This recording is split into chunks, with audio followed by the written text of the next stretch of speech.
Hello, I'm Isaac Hayes III, founder and CEO of Fanbase, and I'm here with a very important message. We are at a turning point in the Black community where we must have equity in the apps we use that scale to billions of dollars. But this time, we own the infrastructure, we own the culture, and we shape the future. And Fanbase is the future. Fanbase combines the free functionality of Instagram, TikTok, and YouTube into an all-in-one platform built for the evolution of social media and monetization. With over 1.4 million users, that's real proof that we are shifting the conversation of tech ownership and equity for creators. So right now, I want you to go to startengine.com/fanbase and invest today. The minimum to invest is $399. That gets you 60 shares of stock in Fanbase at $665 a share. This marks a turning point in Black ownership of social media. If we don't take this opportunity to own social media right now, we will always be customers to our own creations. And that can't go on. So once again, go to startengine.com/fanbase and invest today. We must own the platforms where our voices live, our stories matter, and where our culture drives the world. Thank you. Folks, Black Star Network is here.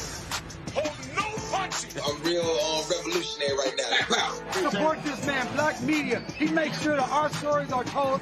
Thank you for being the voice of Black America, Roland. Stay Black. I love y'all. All momentum we have now, we have to keep this going. The video looks phenomenal. See, there's a difference between Black Star Network and Black-owned media and something like CNN. You can't be Black-owned media and be scared. It's time to be smart. Bring your eyeballs home. You dig?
Today's Wednesday, November 19, 2025, coming up on Roland Martin Unfiltered, streaming live on the Black Star Network. Congress is waiting on Donald Trump's signature as the Epstein files take center stage. We'll talk with Congresswoman Ayanna Pressley of Massachusetts about this very issue. A Black Indiana mom was sent home from the hospital while in active labor, only to give birth in her car minutes later.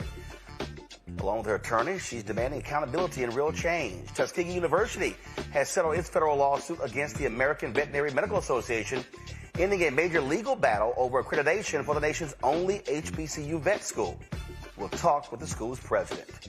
White nationalist Nick Fuentes is planning to infiltrate politics, and the right says, you know what, we need him on our side. I told y'all they want to appeal to racists. Oh, Lawrence B. Jones, he's got to be white. You know you got to be real dumb on Fox News, and you sit next to Ainsley Earnhardt and Brian Kilmeade. He had a meltdown. He said it was just so unfair that Donald Trump has a low approval rating. Really, Lawrence? It looked like an ass-kissing fool. Tech Talk. Isaac Hayes III will give us an update on Fanbase. We'll also talk about AI and music. Folks, it is time to bring the funk on Roland Martin Unfiltered on the Black Star Network. Let's go. He's got it. Whatever the biz, he's on it. Whatever it is, he's got the scoop, the fact, the find. And when it breaks, he's right on time and it's rolling. Best believe he's knowing. Putting it down from sports to news to politics. With entertainment just for kicks, he's rolling. It's on go, y'all.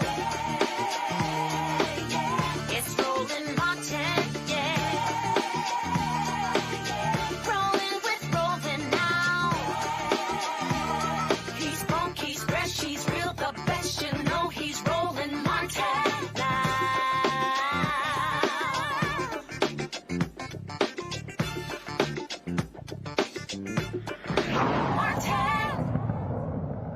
So, Donald Trump called the Epstein files a hoax. So, why is there a bill going to his desk to literally open up all of those files? Now, you know the twice impeached, criminally convicted felon-in-chief, the con man, Donald Trump himself. He's been fighting like mad to keep those files from being made public. Well, guess what? Now you're going to have nearly 100,000 pages of documents collected by the Department of Justice during various federal investigations with regards to the drama of Jeffrey Epstein, his longtime girlfriend, Ghislaine Maxwell. You know, the one who Donald Trump moved to a minimum security prison? Yeah, the bill permits the Department of Justice to withhold personally identifiable information about victims' materials related to child sexual abuse and information deemed classified for national defense or foreign policy purposes. I'm not quite sure what Jeffrey Epstein could have been doing that falls into that category. But I'm sure Alan Dershowitz could come up with some reason to explain that. Now, what was also interesting today is that Attorney General Pam Bondi, mysteriously said there's an ongoing investigation. What the hell are these people doing? Massachusetts Congresswoman Ayanna Pressley joins us right now. Congresswoman, glad to have you back. What the hell is this woman talking about? I'm confused. First, when they came in, she said there was all this new stuff on her desk. Then she later said, well, ain't no new stuff. Now it's some new stuff. What the hell? You're on mute.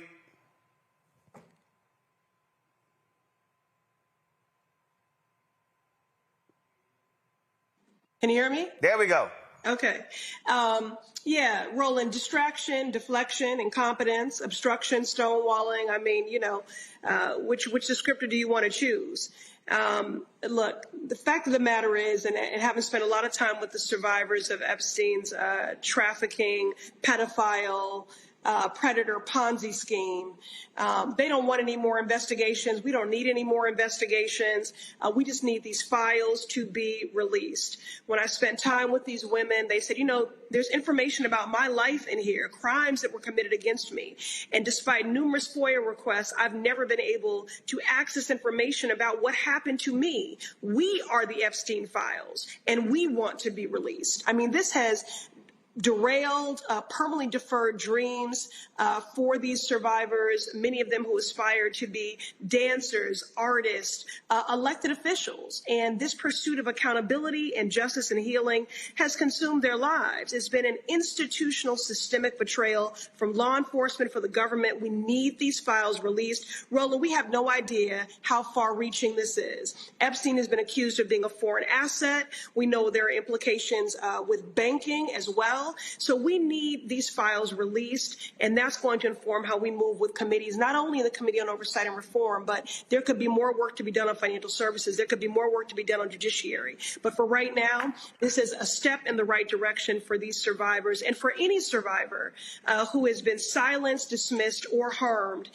This is a victory for the survivors movement. Now, one of these right-wing groups had this undercover sting thing going where they had a DOJ official saying that they were redacting Donald Trump's and other Republicans' name from these files. Do you trust that when they are released that you're going to actually see the real information? Well, certainly using, precise language in the subpoena to ensure that we are getting the only information that we redacted would be the names of survivors. But, you know, look, Roland, what can we do? I mean, there's always going to be the threat of this administration obscuring facts and data. I mean, they are more interested in perpetuating propaganda and lies. They are more interested in distraction and deflection, obstruction and stonewalling. I mean, let's not forget, Roland, this is not some come to Jesus movement. The fact that we have had 33,000 emails released and information from the Epstein estate is not because they suddenly, you know, had a turnabout and were good-hearted. It is because their hands were forced. Their hands were forced by the procedural work of the Committee on Government Oversight and Reform, which I said, and because of the mastermind of Summer Lee, chair of the Law Enforcement Subcommittee, and our ranking member, Robert Garcia, that forced a subpoena to the Department of Justice. And then a discharge petition offered by Ro Khanna and Thomas Massey, which they stonewalled that. We could have had that signature 6 weeks ago, but because they were disenfranchising a duly elected member of Congress, Adelita Grijalva, Arizona's 7th Congressional District, they would not swear her in, which we have done in many pro forma sessions when members have been elected in a special election. And they refused to swear her in because they knew she would be the 218th signature on that discharge petition. Donald Trump has not had to come to Jesus. He don't even know Jesus. What has happened here is that he knew he was going to lose. And so he then said, I don't care, release it. And then listen to his language. He said, basically he put a caveat on what could be released. We need everything. And then what happened with Republicans in the House after they had refused to sign that discharge petition all these many weeks, then they fell in line. Because they have a fealty and loyalty to Donald Trump, not to survivors, not to the people and communities that elected them to serve. They are more worried about keeping a job than doing it. Yeah, I got a kick out of them for the longest saying, oh, this is no big deal. It's nothing. It's a hoax. But damn, they fought really hard to keep this day from coming. Well, I mean, Roland, they lie. I mean, he campaigned on affordability. He hasn't lowered any costs. He campaigned on the Epstein files and then said it was, nothing to see here, folks, So, look, this is about accountability. And, Roland, I have to be honest, as someone who's done the work of survivors justice a long time, and I do also want to credit Tarana Burke and the Me Too movement, which is survivors named to me directly, as something that helped them to get to this moment as well, that people have said to me, why are you dedicating so much time to this? Why does this matter? It matters because there are implications of corruption and a government cover-up, and everyone should care about that. These people are powerful. They are privileged, the wealthy and the well-connected. They could have stored all of that privilege for good, Roland, and instead they chose to traffic girls. And as a survivor, I need to say this. You're seeing grown women in front of you, but when they speak, it is just beneath the surface. Sometimes you can see them regress in real time. They were children, 14 years old as young as, who were groomed, preyed upon, exploited, violated, and trafficked. Jeffrey Epstein used the high schools in Palm Beach as a hunting ground. So Jeffrey Epstein can rot in hell, and myself and our survivor community are going to make sure he has no peace while he's there. And Ghislaine Maxwell, Virginia Giuffre's brother, Virginia Giuffre is one of the survivors who took her life after 3 decades of advocacy, and he said Ghislaine Maxwell should not be at summer camp playing with puppies. So Jeffrey Epstein and Ghislaine Maxwell and their co-conspirators, they all deserve to be held accountable. So wherever, Roland, these files lead us, we need to follow. What do you make of Larry Summers? He, of course, steps down from the OpenAI board, stepping back from professional commitments. It's a lot of people who were still hanging out with him, kicking it with him after that heinous sexual, I don't know what you would even call it, sweetheart deal he got. And like it was no big deal. Yeah. Again, wherever these files take us, we need to follow, and there has to be accountability and there has to be consequences. I know he offered, some half-assed apologies for his interactions. Again, we don't know who could stand to be implicated, but we deserve to know everyone. This has been an institutional betrayal, a cover-up by the government and law enforcement. And again, we don't know who's connected, who's implicated, and if this could still be going on. I mean, for people that are saying, why should we care about this again? Government corruption, Epstein could have been a foreign asset. There are implications to our financial service industries, to our banks, but also we don't know if this is still going on, given how many accomplices and co-conspirators there were in this endeavor, the powerful and the privileged. I have heard some absolutely crazy things in all of this, but I probably wasn't prepared for the sheer stupidity of Megyn Kelly when she made this comment. And let me play it. And then, was this about the ages? Yeah, hold on one second. Hold on one second. Here we go. This is Megyn Kelly talking about the Epstein case. And, well, I mean, they weren't 5 years old. They were 15. Listen to this, y'all. Wow. As for Epstein, I've said this before, but just as a reminder, I do know somebody very, very close to this case who is in a position to know virtually everything. Not everything, but virtually everything. And this person has told me from the start, years and years ago, that Jeffrey Epstein, in this person's view, was not a pedophile. This is this person's view, who was there for a lot of this, but that he was into the barely legal type. Like, he liked 15-year-old girls. And I realize this is disgusting. I'm definitely not trying to make an excuse for this. I'm just giving you facts. That he wasn't into, like, 8-year-olds, but he liked the very young teen types that could pass for even younger than they were, but would look legal to a passerby. And that is what I believed, and that was what I reliably was told for many years. And it wasn't until we heard from Pam Bondi that they had tens of thousands of videos of alleged, forgive me, they used to call it kiddie porn, now they call it child sexual abuse material, on his computer, that for the first time I thought, oh, no, he was an actual pedophile. I mean, only a pedophile gets off on young children abuse videos. She's never clarified it. I don't know whether it's true. I have to be honest. I don't really trust Pam Bondi's word on the Epstein matters anymore. Yeah, so I don't know what's true about him, but we have yet to see anybody come forward and say, I was I was under 10. I was under 14 when I first came within his purview. Look, you can say that's a distinction without a difference. No, it's not. I think there is a difference. Yeah. There's a difference between a 15-year-old and a 5-year-old. You know, it's just... Wow. I'm sorry. Wow. The barely legal part. If Jeffrey Epstein is trafficking 15-year-old girls, they're not women, they're girls, that's called rape. That's not... and this is a so-called lawyer, Megyn Kelly.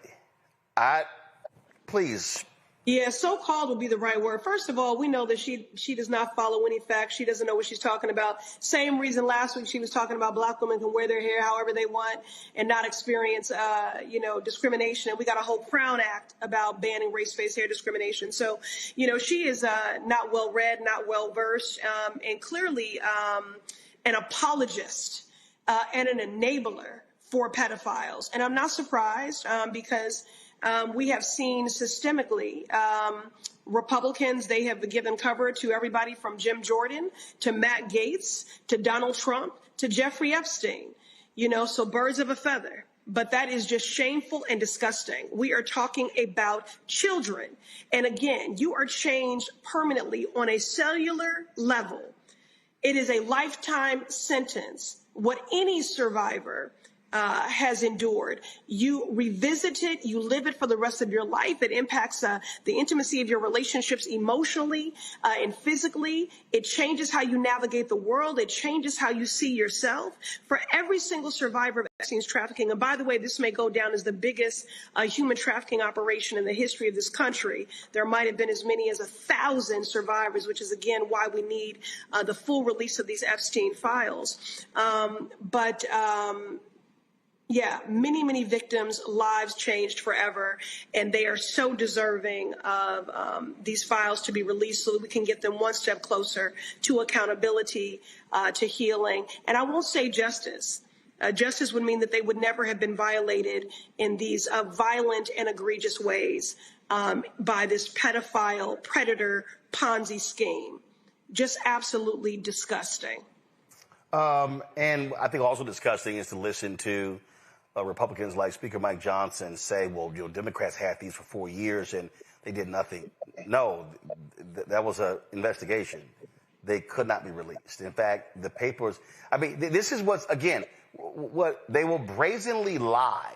And Julia Brown, who is the journalist with the Miami Herald, who has really broken this wide open, she has had to correct Mike Johnson, Stephen A. Smith, all these people who've been yelling and screaming who don't know crap. And she's like, no, they could not release the files.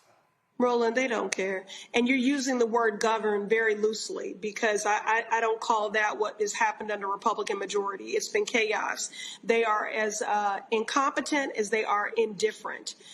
They are operating with a deficit of empathy and compassion, and they're clearly clueless about what the American people struggle with and care about. The majority of the people in this country want these files released and do believe that the government did play an active role in the stonewalling of these files being released and are unhappy with the way that Trump has handled it.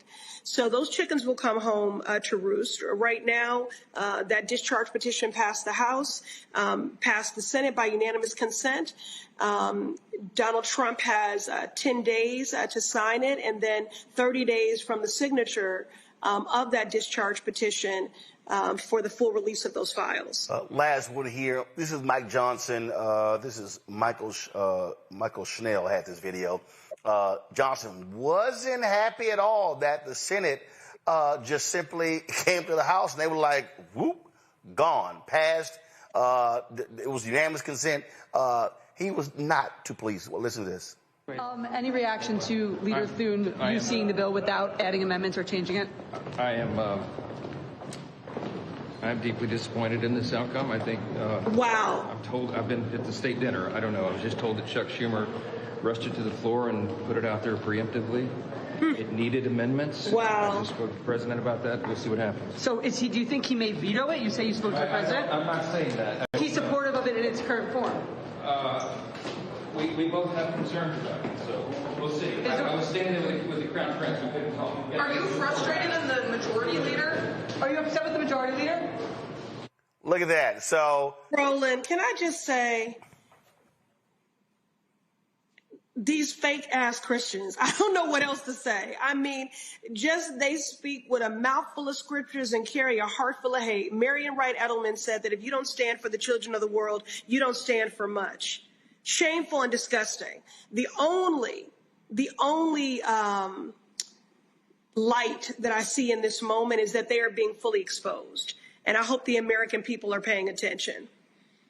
yeah, I agree. All these people, they love Jesus and they all talk about righteousness and they love praying and singing and all that good stuff. But when it's time to actually show what a Christian looks like, it's amazing how they turn into, well, I don't know, heathens.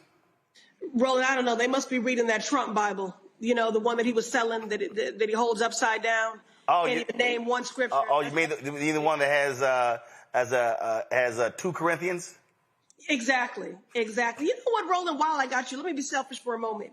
I keep being asked about Marjorie Taylor Greene, so I want to know what you think. Here's the deal. Marjorie Taylor Greene, she crazy, but she ain't stupid. She sees what's about to go down. She sees that here's the deal. Remember, when Democrats last had control, she had no committee assignments. She had nothing. Marjorie Taylor Greene is like, come January 2027, my ass gonna be in the minority. And I am hoping the Democrats don't snatch my committees so I can be on something. She knows they're going to lose the House. She knows that they have screwed up the economy, They have kissed Trump's ass so much. So she is sitting here trying to build up as much goodwill as possible because what she does not want to do is see a repeat for 2 years where she sits on no committee, can't question anybody, and all she has left to do is just sit in her office and be on TikTok. That's what this is. To see how aggressively she is opposing them on health care, opposing them on the Epstein issue and so many issues. She sees what is coming a year from now. They are going to get mollywopped, and she's like, she wants to wear my T-shirt. We tried to tell you. Well, this is the way I see it. Myself, Representative Tlaib, Representative Omar, our pictures were used as target practice by Marjorie Taylor Greene when she was running for Congress. So I have been on the receiving end of the violence that she incites. I would say that it's not just her rhetoric that's been violent, but also the policies that she has supported. This is certainly a hostile administration. And so, look, I am a woman of faith. I believe in the capacity of everyone to evolve and to atone and to redeem themselves. And so we'll just see how she moves and how she votes. Listen, I'm real clear. I can accept somebody saying, I made a mistake, please forgive me, and all of that. Don't mean I'm inviting your ass to the house. Well, we're too liberal about who gets to come to the cookout anyway. No, hell no, not me. So, Listen. But anyway. I got some family members who I will tell, your ass can't come to my house. So you got to understand, you talking to the person who, when my grandmother died, when I landed in Houston, my mama said her brothers and sisters all voted for me to be the sergeant at arms at the funeral. It was my job. I'm not lying. It was my job. If anybody stood up and said, I want to speak, sit your ass down.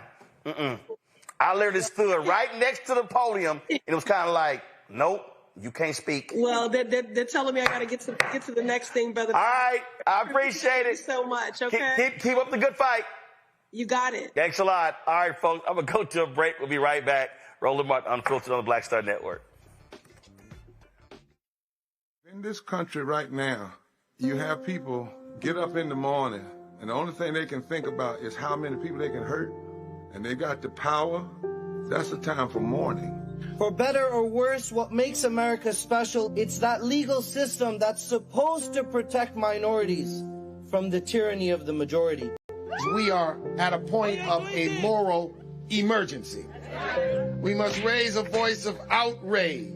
We must raise a voice of compassion. And we must raise a voice of unity. We are not in a crisis of party versus party. We are in a crisis of civilization, a human rights crisis, and a crisis of democracy itself. And guess what? You've been chosen to make sure that those that would destroy, those that would hate, don't have the final say, and they don't ultimately win. Hello, I'm Bishop T.D. Jakes, and you're watching Roland Martin Unfiltered. All right, y'all, let's introduce my panel. Win Cooney Siant, CEO, co-founder of Politicking out of D.C., Dr. Neon Carter, associate professor, School of Public Policy, University of Maryland, author of American While Black, African Americans, Immigration, and the Limits of Citizenship. Joining us from D.C., Teresa Lundy, principal and founder of TML Communications from Philadelphia. Glad to have all of y'all here. Win Cooney, I'll start with you. First of all, I just got to go ahead and just get y'all thoughts on that trifling ass Megyn Kelly for those comments. You on mute? The Congresswoman said it best. Those comments were disgusting and heinous, Roland, and unfortunately are the thoughts of an apologist, right? We can't distinguish between somebody raping, molesting, sex trafficking, a 5-year-old versus a 15-year-old. We just can't do it. And those comments were extremely, extremely salacious, but unfortunately are the comments of many people who are listeners of that show, and that people that are continuing to support this administration despite the really nasty things that I think we're going to see come out in the next 30 days. Biambi. Absolutely. I mean, listen, we're talking about girls, and they're women now, but even the way she was referring to them in their present state, these were girls. These were not barely legal. They were not legal. And that was the point. And she's like, some people call it a distinction without a difference. It is a distinction without a difference. We can call it whatever we want, febophilia, pedophilia, whatever you like. The fact of the matter is you had an adult man preying on some of the most vulnerable people he could get his hands on. And he used a network of people to traffic these young women, to cover up their abuses, and then had a lot of people who were making it easy for him to stay out of prison and to continue to abuse and to continue to have connections and continue to use his wealth to get around this. So the fact that Megyn Kelly sits up there and defends this dead man, we know this isn't anything to do about getting the language right and everything to do about trying to offer some sort of pretext to excuse all of the men's names that we might see in these files who are likely to have had some interactions with these young girls. And I think it's important to say that, because Jeffrey Epstein is dead and gone, but these files live on, and we know that there is so much more to uncover. And so she's basically offering or trying to offer an out, but it's disgusting, it's abhorrent, it's gross, and unfortunately far too common in our culture. Teresa?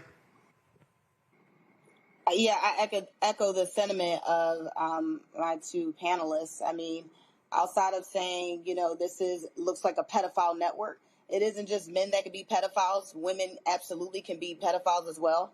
And I think, Megyn Kelly was a pure example of what a heinous description of how you try to figure out a communication message or another perspective on a mainstream medium. I think it's just a disgrace, and it's actually a part of Trump's playbook.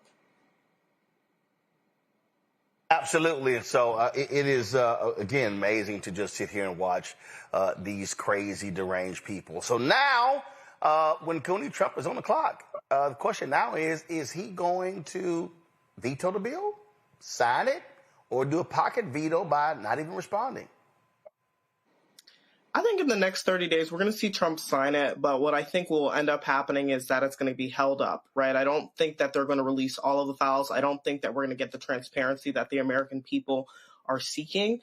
And I hope that Congress continues to hold Trump's feet to the fire in this. It's going to be really, really important that all of the people that voted to pass this Epstein transparency bill continue to hold the president accountable, if he does sign this bill moving forward, to ensure that all of the names are released, with the exception, of course, of people that were protected and the minors, etc. But all of the names must be released. All the locations must be released. Like Congresswoman Ayanna Pressley said, we have to make sure that we start to detangle this criminal network, because that's what it is. It's a network of people that have been protected by their prestige, that have been protected by their power, and we simply cannot continue to let them get away.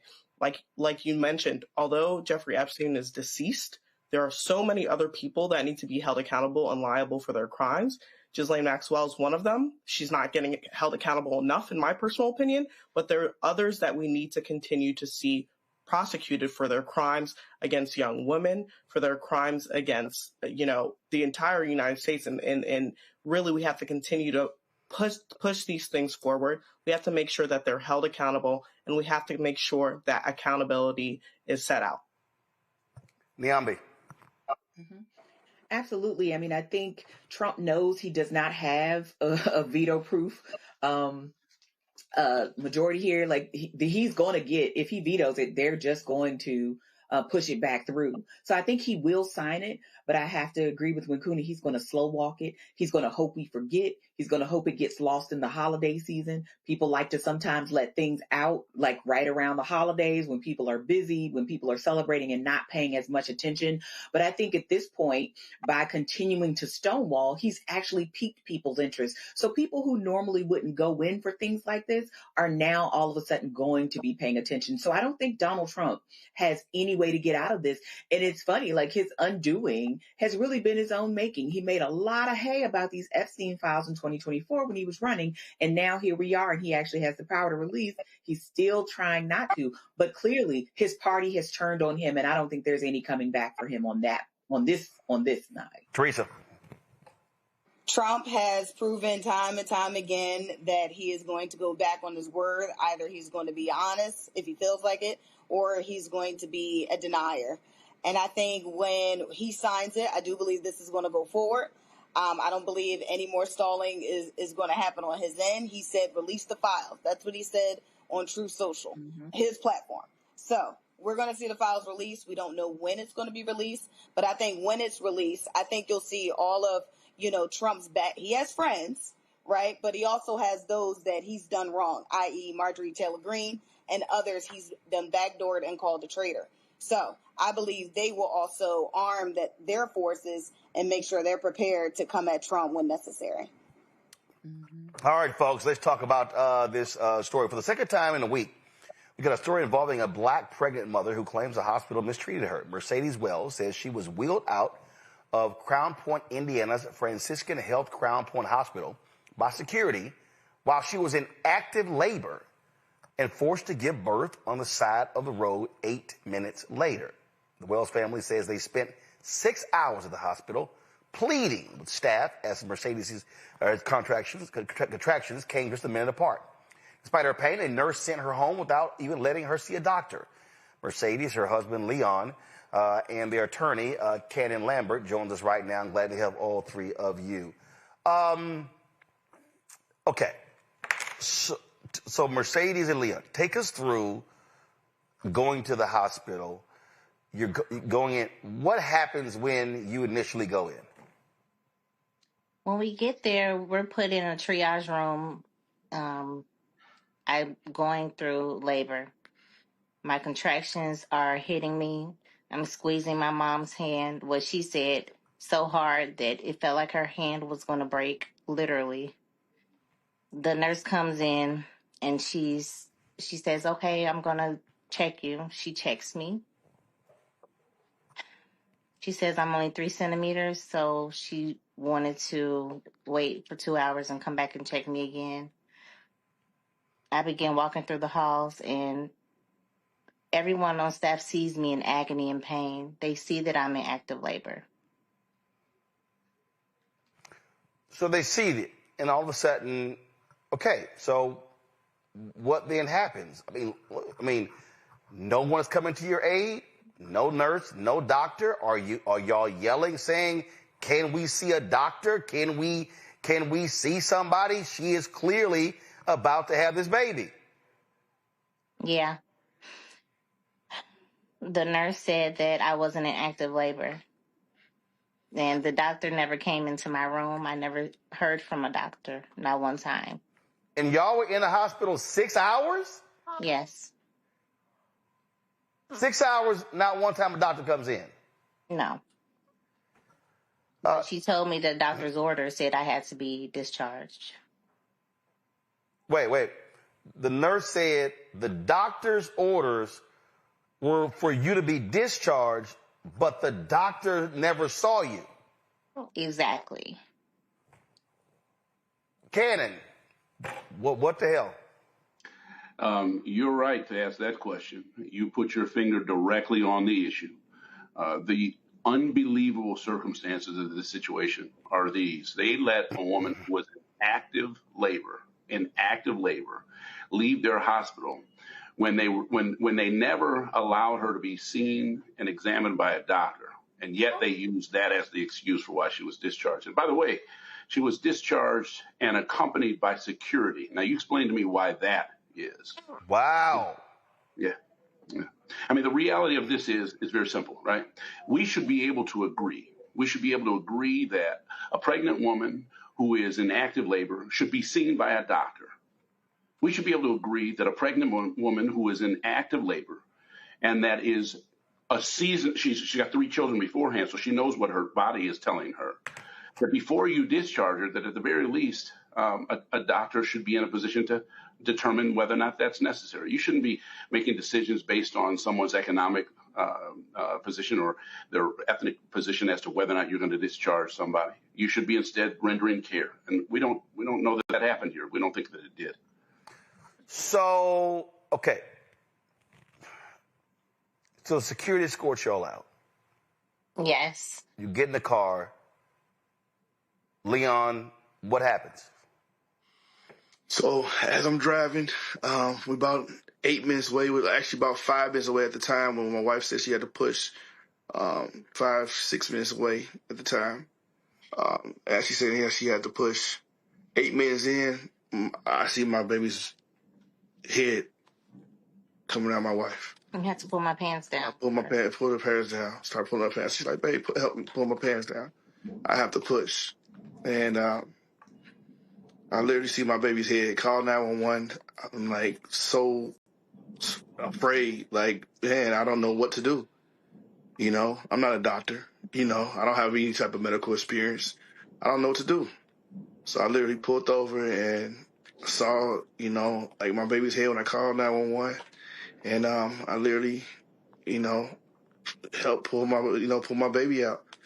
And yeah, it was this, you know, so it was definitely go ahead, I'm sorry. No, go ahead. It was definitely a scary moment, man. I just definitely didn't, I didn't know what to do, but I take it you were afraid that if you do something wrong, that could jeopardize the health of your baby. And my wife. Okay, yep. So you called 911. So did the ambulance arrive after you delivered the baby? I did not stop for the ambulance.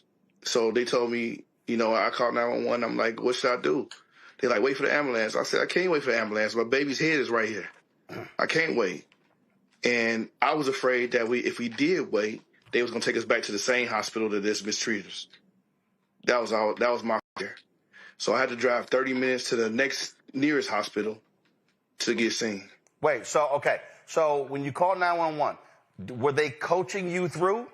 They ain't say nothing. Wait, stop. You're on the phone with 911. You're not a doctor.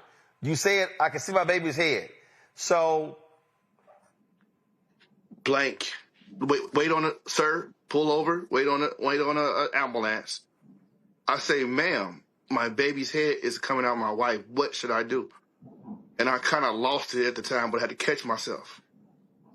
And she like, just pull over the ambulance and assist you. I say, ma'am, I can't wait. I can't wait. I see my baby's head. And my wife's like, I got to push. And when she, you know, I literally had to put my finger between my baby's head and kind of pull it out at the same time. And luckily nothing happened to my wife or my baby. That is shocking, stunning. So okay. Y'all have had children before, so Mercedes is not like this wasn't your first rodeo. But your baby gets delivered. Did you ever cut the umbilical cord? Did you leave it attached? You did. You left it. Yeah, we left it attached till we got to the hospital. You left it attached. Now you gotta get behind the wheel. You drive to another hospital 30 minutes away? Mm-hmm. All right. When you roll up to the hospital, what did they say and do? They was love. It was all love. I called the ambulance, 911 again. I told them, I said, listen, we on our way. I'm driving. I'm getting off on Calumet exit. I'll be at the hospital in 5 minutes. And he was like, okay, I'll alert the new hospital. And they alerted him, and it was literally 20 people that's sitting out there waiting on us with blankets and, you know, towels and a stretcher. And, you know, they came out there and they helped assist us, and they greeted us with love and the respect that we deserved. First of all, Mercedes, how's your child? She's doing well. Yeah, she's safe. She's safe. Cannon, there are absolutely no words. So have you heard from the hospital? Have you heard from anybody? So we've been asking publicly for an opportunity to meet with the administration at the hospital, because I'm trying to figure out whether or not they believe somehow that their policies and procedures, their protocols that are in place would allow for something like this to happen. You have to imagine that they don't. We want to talk to them about why this happened, how this happened, and what they've done about it so far. They have told us that they have internal investigations that they're engaging in, and that through HIPAA, they also don't want to violate HIPAA. Well, we don't concern ourselves with HIPAA. We want to talk to them. Wait. See, that's the same crap they said in Dallas. HIPAA, right. First of all, right. And it's crap. HIPAA applies to the patient. That's right. This is the patient. And that's the point, right? I mean, Roland, you have it directly on. And I know you know about this. You know about the fact that infant mortality rates are more than three times higher in the Black community. Black women are more subjected to adverse consequences in birth than are any other group of women. And so you're right. This whole HIPAA thing, number one, you're right. It applies to the patient. And guess who the patient is? The very people that want to talk to them. So that's not really a real basis for them to avoid addressing this issue. But they throw that out there because it's a red herring. All it is pie in the sky. The other thing that they say to us as to why they can't meet us in the way of their generalized statement that they put out is that they can't talk to us because of the fact that they have an internal investigation. Well, we want to know, what are you investigating? Wait, hold on. If you're having an internal investigation, don't you need to talk to the people that led to the internal investigation? Yeah. That's exactly what I was going to say. Who you talking to? You going to talk to the nurse, the doctors, and not the person? Right. Oh. These folks are an amazing, amazing couple, and that beautiful little baby is going to have a great, great life because of them. You see a show and you see a hero right in front of us, but they should have never been in a position where they had to prove that this early. Okay? The bottom line is that there is no way in the world that a woman that is having contractions 1 minute apart should be discharged from a hospital and told that she's not in active labor. And so we want to talk to them and find out how it is that somehow is okay. We still to this day don't know whether or not the woman who was responsible for this, the nurse, whether or not she's still employed there or not. She should be discharged. She should be fired, period. That's something that, instead of sending out that generalized statement that they sent out 2 days ago, that's instead what they should be letting us know. And they should let us sit and talk with them, because otherwise they put us in a position where we have no choice but to file suit. And we're not looking to try and bully anybody, but at the same time, we are certainly looking to hold people accountable. It is amazing. I don't understand how you can have an investigation if you don't hear from the party that was hurt by this to get their side. And then once you hear from Leon and Mercedes, you then can compare to what the nurse and the doctor, and then you can pull videotapes, because cameras are all in these hospitals, and then you can pull records, and the records, if Mercedes and Leon says we never saw a doctor, then all of a sudden you pull medical reports and say, whoa, there's no doctor's name on here. But you kind of got to hit. Wow. And see, Roland, the reality of it is that when I look at, like I said, when I look at what Leon is doing right now, when he's been asking people for assistance, we have an ask right now. Our ask right now is that people continue to press and understand that this is the type of thing that if you sweep it under the rug, if attention is not paid to this, then what they will do is they will get away with this. They'll ignore it. They will go away. They will not step to the plate. And the only thing that we can do is to continue to press. We're asking for the public, your audience, to be active in participating in the support of the Wells family. We want people to email that hospital. We want people to call that hospital. We want people to let that hospital know that this type of behavior, this type of conduct, this protocol that they have in place that would allow something like this to happen is unacceptable. What is the email and the phone number of the hospital? We'll get that to you right away. Yeah, give it, because I want to be able to. First of all, what's Franciscan Hospital, and they're in Crown Point, Indiana. What's the name of the hospital? It's Franciscan Hospital in Crown Point, Indiana, And Leon has done an excellent job in interfacing with the many, many supporters that have been kind enough to talk to him through his social media. And he's been asking for some support. And believe me, people have been doing so. But instead of sitting around and saying, like many of us do, we'll shake our head and say, this is disgusting, we know that this is wrong, there are some things that we can do. We should actively participate in supporting the Wells family. They should not have gone through this, and they should be supported. Here we go to my iPad. Folks, write this number down. Franciscan Health Crown Point Hospital phone number is 219. This is Crown Point, Indiana?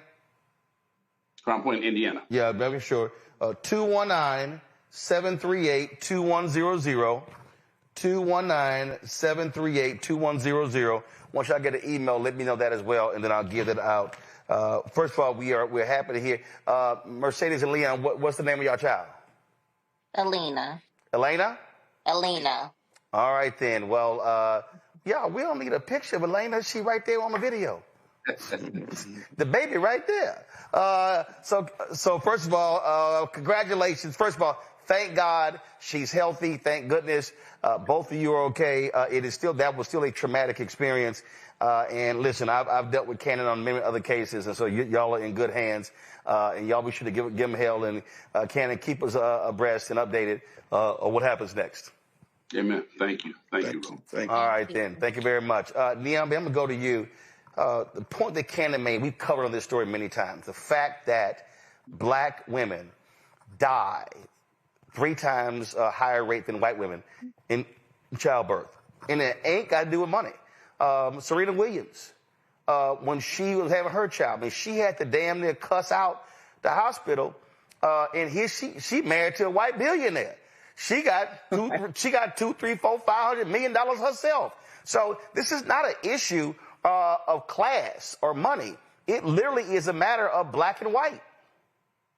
Absolutely. And when people don't see you as fully human, they don't see your pain, your very real needs as urgent, and they treat them as optional, you get things like this. And thank God that the Wells family and their baby are safe, and the same for the woman in Dallas. But how many of these cases that we don't see? How many people don't have the luxury of video or social media, and we don't know their faces now? We don't know their names and where these things happen. And we know the difference maker in many of these cases is having Black OBGYNs, Black nurses who actually take women seriously. The fact that someone could look at this woman with tears in her eyes, even if you didn't believe that she was in, quote, active labor with 1-minute contractions, you didn't even take a second look. You didn't even try to assist. You didn't try to make her feel better. I mean, you basically treated her like an inconvenience and treated her life like it was just nothing, something to discard. So as you say, Roland, I mean, this is, I think, highlighting how critical it is for us to be in these spaces. And when we think about all that is happening to medical education in this country, and with this administration trying to cap the amount of student loans people can get, it's going to be an even higher bar for many of us to enter this profession when we know we are so desperately needed to prevent the Wells family and others like them from having to go through something like this. I mean, the stories and the lawsuits are endless, and it has not resulted in any change. And Teresa, you know who real quiet? All the pro-life folk real quiet. Mm-hmm. Yeah, it makes you want to think about who the pro-life is really for. You know, there's so many conversations as it relates to women and abortion, and, you know, and it's daunting to hear one. You know, I'm still taken back by the story, just hearing it in full detail, because you won't really hear it on mainstream about this outside of clips. But, you know, I'm glad they were on this platform telling this story, because as we can see, there are more stories that are happening. There are more bills that are passing locally, but of course nationally. But I think we really need to start addressing not just the accountability of the hospitals, but of the workers. So, like, really, you know, I think that woman, I read an article that had to say that she was part of a union. So we really need to start holding them accountable as well, because, you know, there could be backlash on the employees, but we also have to start looking at some of these employees who work for these unions and making sure they're being held accountable. Because she could be fired, but she also could be put back on because of the way her union contract is. So I think there's so much to look at. But at the end of the day, we're talking about human life. You know, black, brown, or indifferent. And when we talk about pro-life, we need to be thinking about every single person that comes in and out of establishment that's looking for health, wellness, and peace. Nkoni? Like Teresa said, I'm absolutely stunned. One thing that I didn't know about the story before we heard from the Wells family is that they were escorted out. Roland, that means they were put out of the hospital. I mean, I'm sure that this woman was in fear of her life at that point.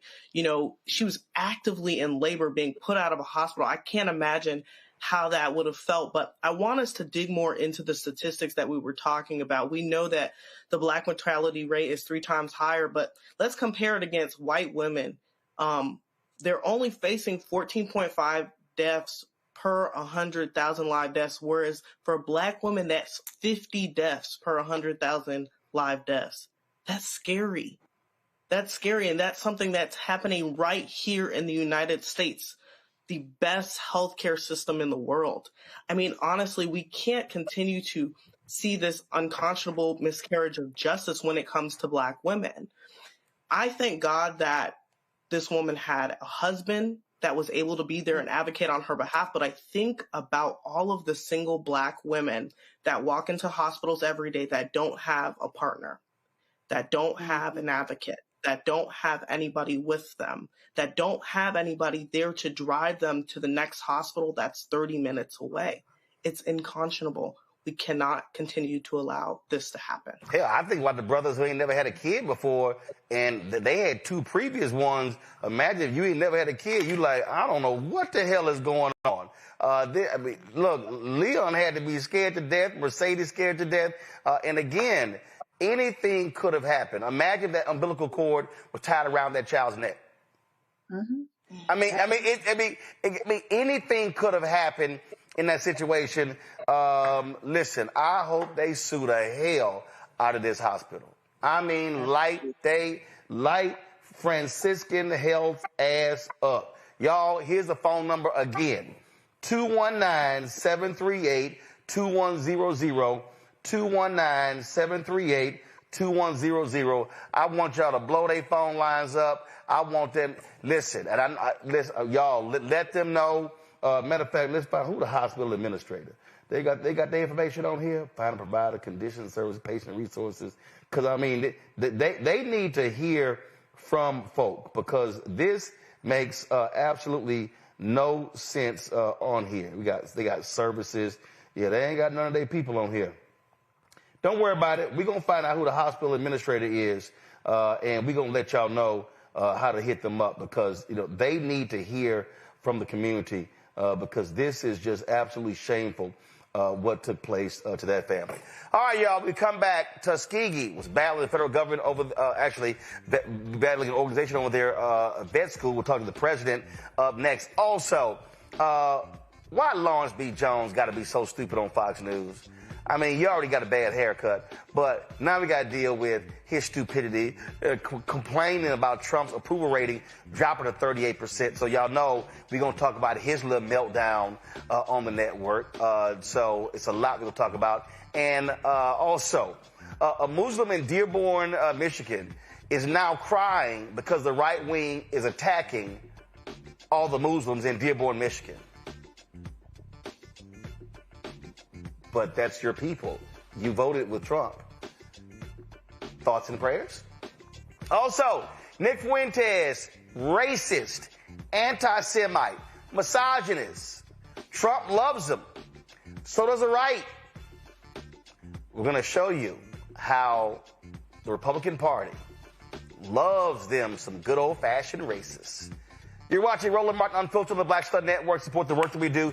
Join our Bring the Funk fan club. Our goal is to get 20,000 of our fans contributing on average $50 each a year. It comes out to $4.19 a month, 13 cents a day. You get to support all these shows. My show, The Other Side of Change, The Black Table, of course, A Balanced Living. We got a health show coming down the pipeline. We're working on a new daily news show. A lot of things are happening.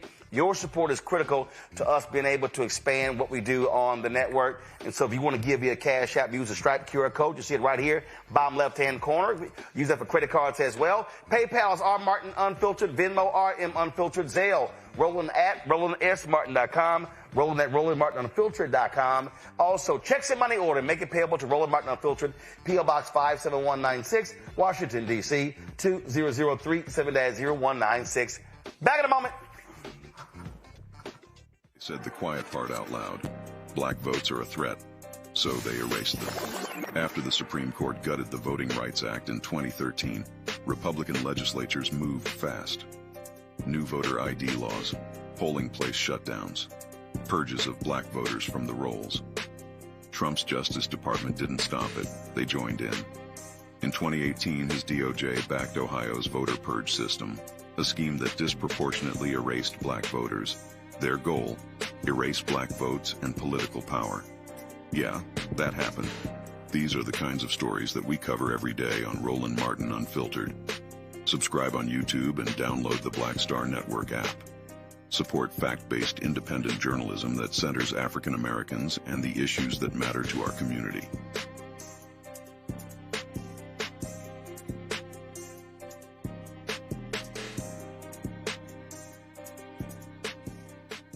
It's your boy Earthquake, giving Roland Martin something to do, because he don't know what to do. He's from Texas. Ain't his fault.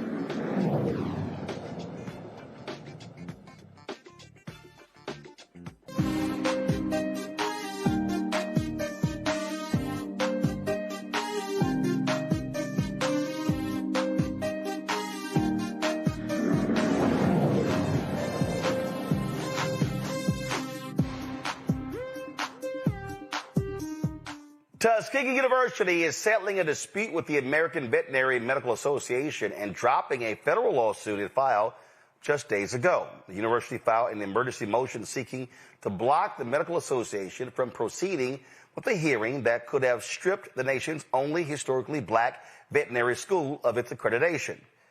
Tuskegee University President Dr. Mark Brown joins us right now. Doc, glad to have you on the show. So first of all, what the hell is going on? How did we get to this point? Hey, thanks a lot, Roland, for giving us some time. So Tuskegee, as you said, is has the only veterinary school, College of Veterinary Medicine, of any of our historically black colleges and universities. We've been accredited and doing this since 1945. Back in 2021, we had a review by the American Veterinary Association, and they found some concerns, and we have since addressed those concerns. That was 4 years ago. We have not had a visit by them since 2021. And so you can imagine that as we had gone through the process, we were concerned, to say the least, when we were scheduled for a hearing in December on our accreditation, when all of the data and all the statistics said that we had made the improvements that they suggested. And so after trying dialogue for quite some time, we had no choice but to file a federal lawsuit in the state of Alabama that said, please follow your own rules, allow due process, and look at the data that we have that says we are now a very valid and continue to be, as we have for the last 80 years, College of Veterinary Medicine. Okay, here's what I understand. They had not been on the campus in 4 years? In 4 years. So no visit, no assessment, no analysis. So they just decided to have a hearing and not even look at the school? So we provided reports. We're not sure that they looked at those reports, but we provided them. But they had not made a physical visit since 2021.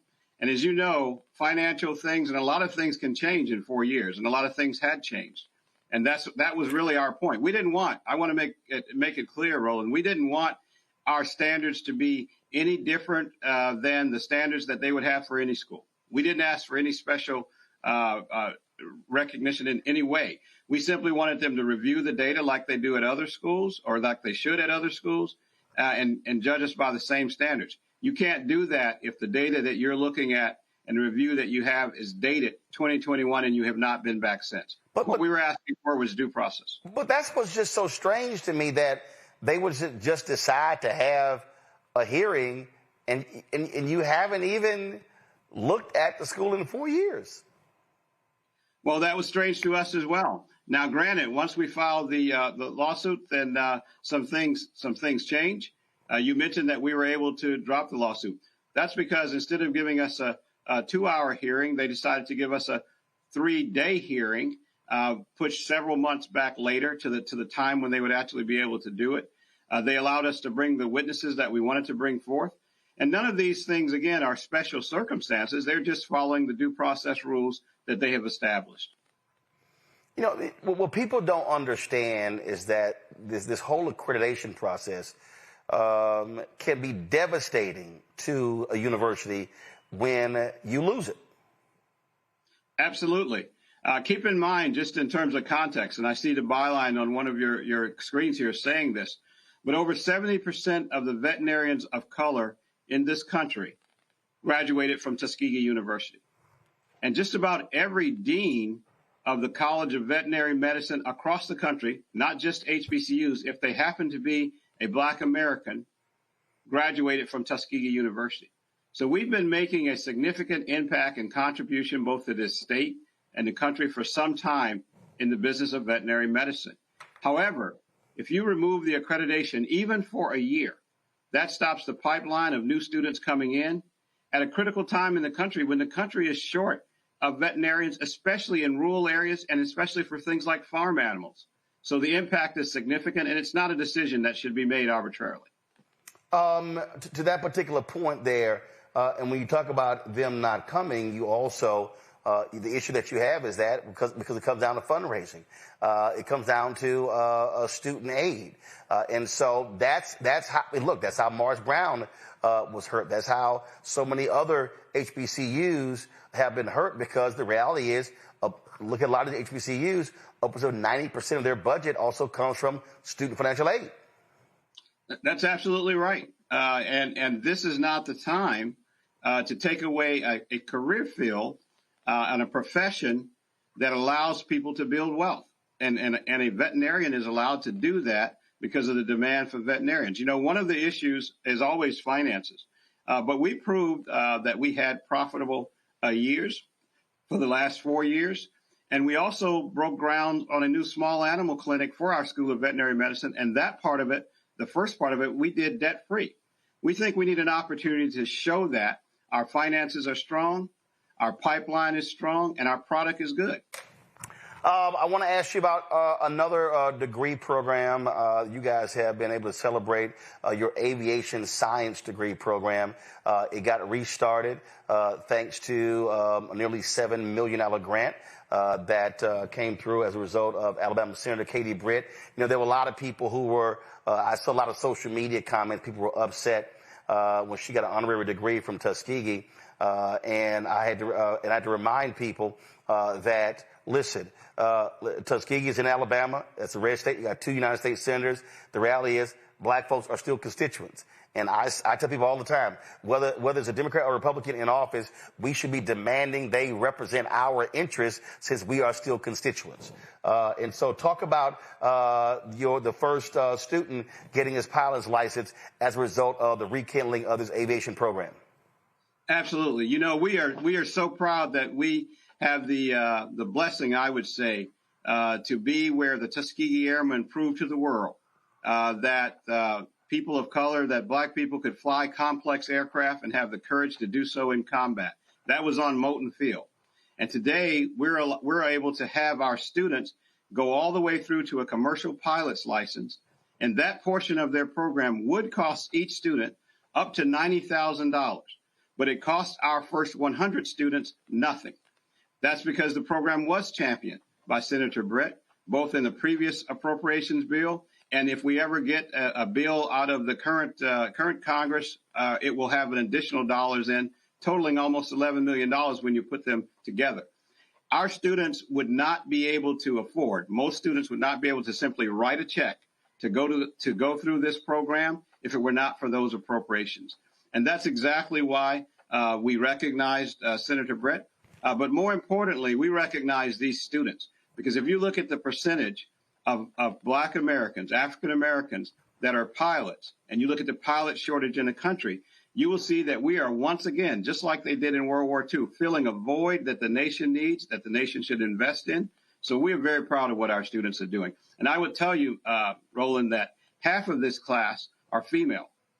And the percentage of African-American female pilots in the country is less than 1%. But half of our first class will be female pilots. So we're very proud of what we're doing. We're very proud of the connection of that to our Tuskegee Airmen, and we plan to continue to do it and are grateful for the appropriation that allows us to do so and remove the financial barrier. Well, you know, that's going to make a whole bunch of these MAGA folk mad because they were Charlie Kirk and others were complaining about, oh, I hope if I see a black pilot, I hope they qualified. I'm like, yeah, they are qualified because they're well trained and well educated. And so that's always important there. And so, well, since I got you here, what you got time? What else y'all got going on that you want to be able to tell the country?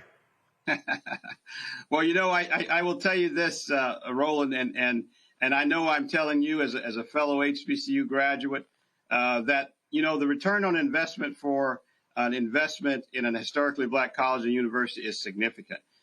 We are a firm science, technology, engineering, and mathematics school. We also focus on the liberal arts, chemical engineering, aerospace engineering, architectural design, agricultural. We are doing the kinds of things that I think everybody should be proud of. And I'll give you an example that many may not realize. We are working very hard on cancer research, building a new almost $13 million genomics cancer research center that looks at the relationship between genes and cancer. We're using it with samples from the Black Belt, where some of these cancers are probably the most problematic in the country. Those are the kinds of things that Tuskegee students and Tuskegee faculty do each and every day. And I like to say that we solve the world's most complex problems. We work on the kinds of things that people care about, be that the shortage in veterinarians, the need for aviators, the importance of agriculture, or cancer research. That's the kind of things that are happening on this historically black college and university. And I know it's happening across the country at these schools. All right, then. Well, Doc, I did not graduate from the HBCU, but I'm a Texas A&M graduate, but I've actually done, let's see, at 107, I've actually visited, spoken at, broadcast my show from 58 of the nation's 107 HBCUs, including Tuskegee. I was there, and I was ribbing one of your graduates, Randy, who was on our show. Randy Bryant, she's a Tuskegee grad, and she gets mad at me because I have never worn any Tuskegee gear on my show. I only wear HBCU gear places I've been to, and I said when I went there, Tuskegee didn't hook a brother up. So the only reason I'm ready to fix that. I'm just letting you know. I got a whole closet over here, Doc, of HBCU stuff, and I'll tell you what.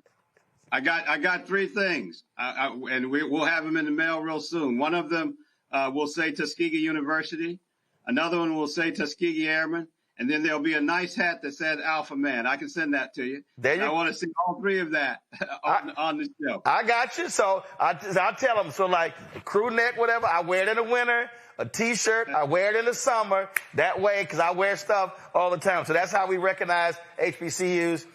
We appreciate you joining us for the HBCU Connect segment. That's absolutely great news with the vet school. And if folks want to get more information on Tuskegee, where do they go? Tuskegee.edu. We've got a $300 million comprehensive capital campaign. Go out there and then contribute to schools like this because we make a difference. All right. Dr. Mark Brown, I certainly appreciate it. Thanks a lot. Thank you. All right, folks. Got to go to a break. We'll be right back. Roland Martin Unfiltered on the Black Star Network. Thank you. Bye. This week on the other side of change. Book bans, anti-intellectualism, and Trump's continued war on wisdom. This is a coordinated backlash to progress. At the end of the day, conservatives realized that they couldn't win a debate on facts. They started using our language against us, right? Remember when we were all woke and the woke movement and all that kind of stuff? Now everything is anti-woke, right? When we were talking about including diversity, equity, inclusion, and higher education, now it's anti-DEI. All this are efforts to suppress the truth because truth empowers people. You're watching The Other Side of Change only on the Black Star Network. Hey, what's up, everybody? It's Godfrey, the funniest dude on the planet. And you're watching Roland Martin Unfiltered.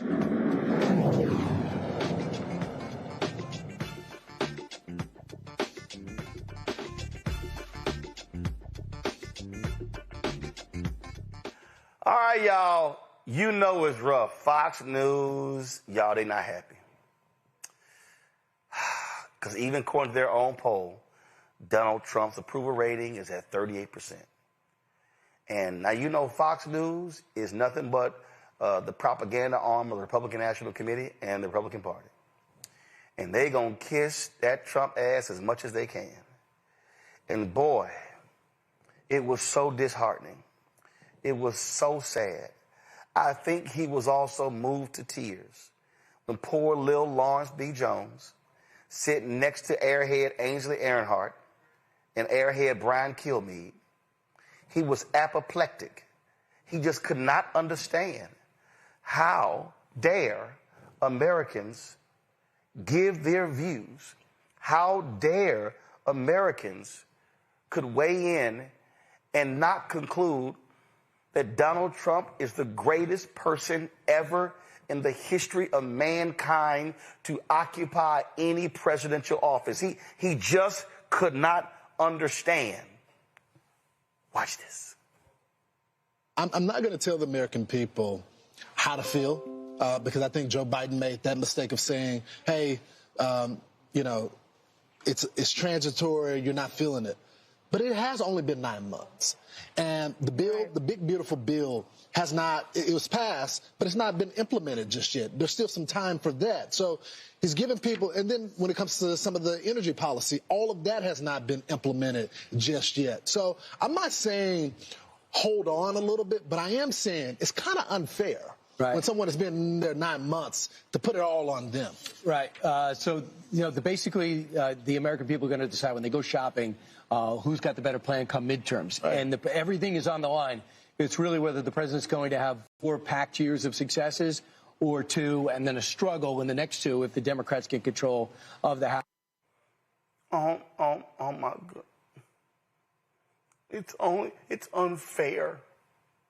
It's been 9 months. Wait, Lawrence. Did he not say, day 1, war's over. Day 1, price is down. Didn't he declare, only I can fix these things and change these things? And it's only been 9 months. I'm sorry.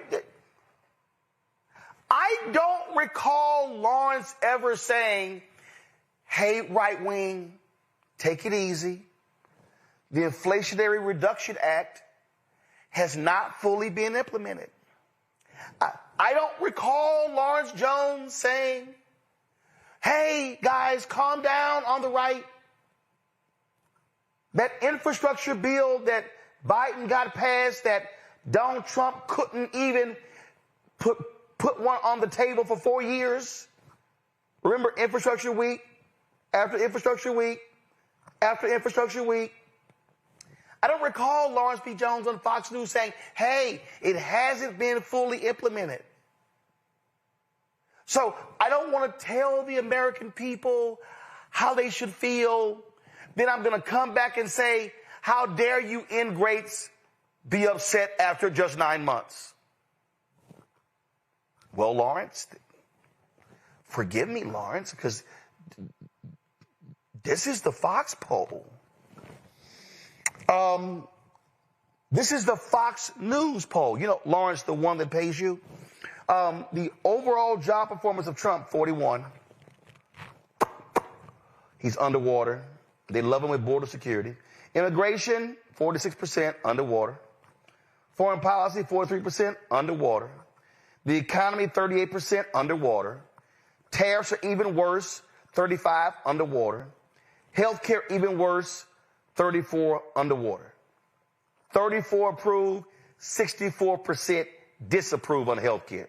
Tariffs, 63% disapprove, 35% approve. The economy, 61% approve, 38% disapprove. In fact,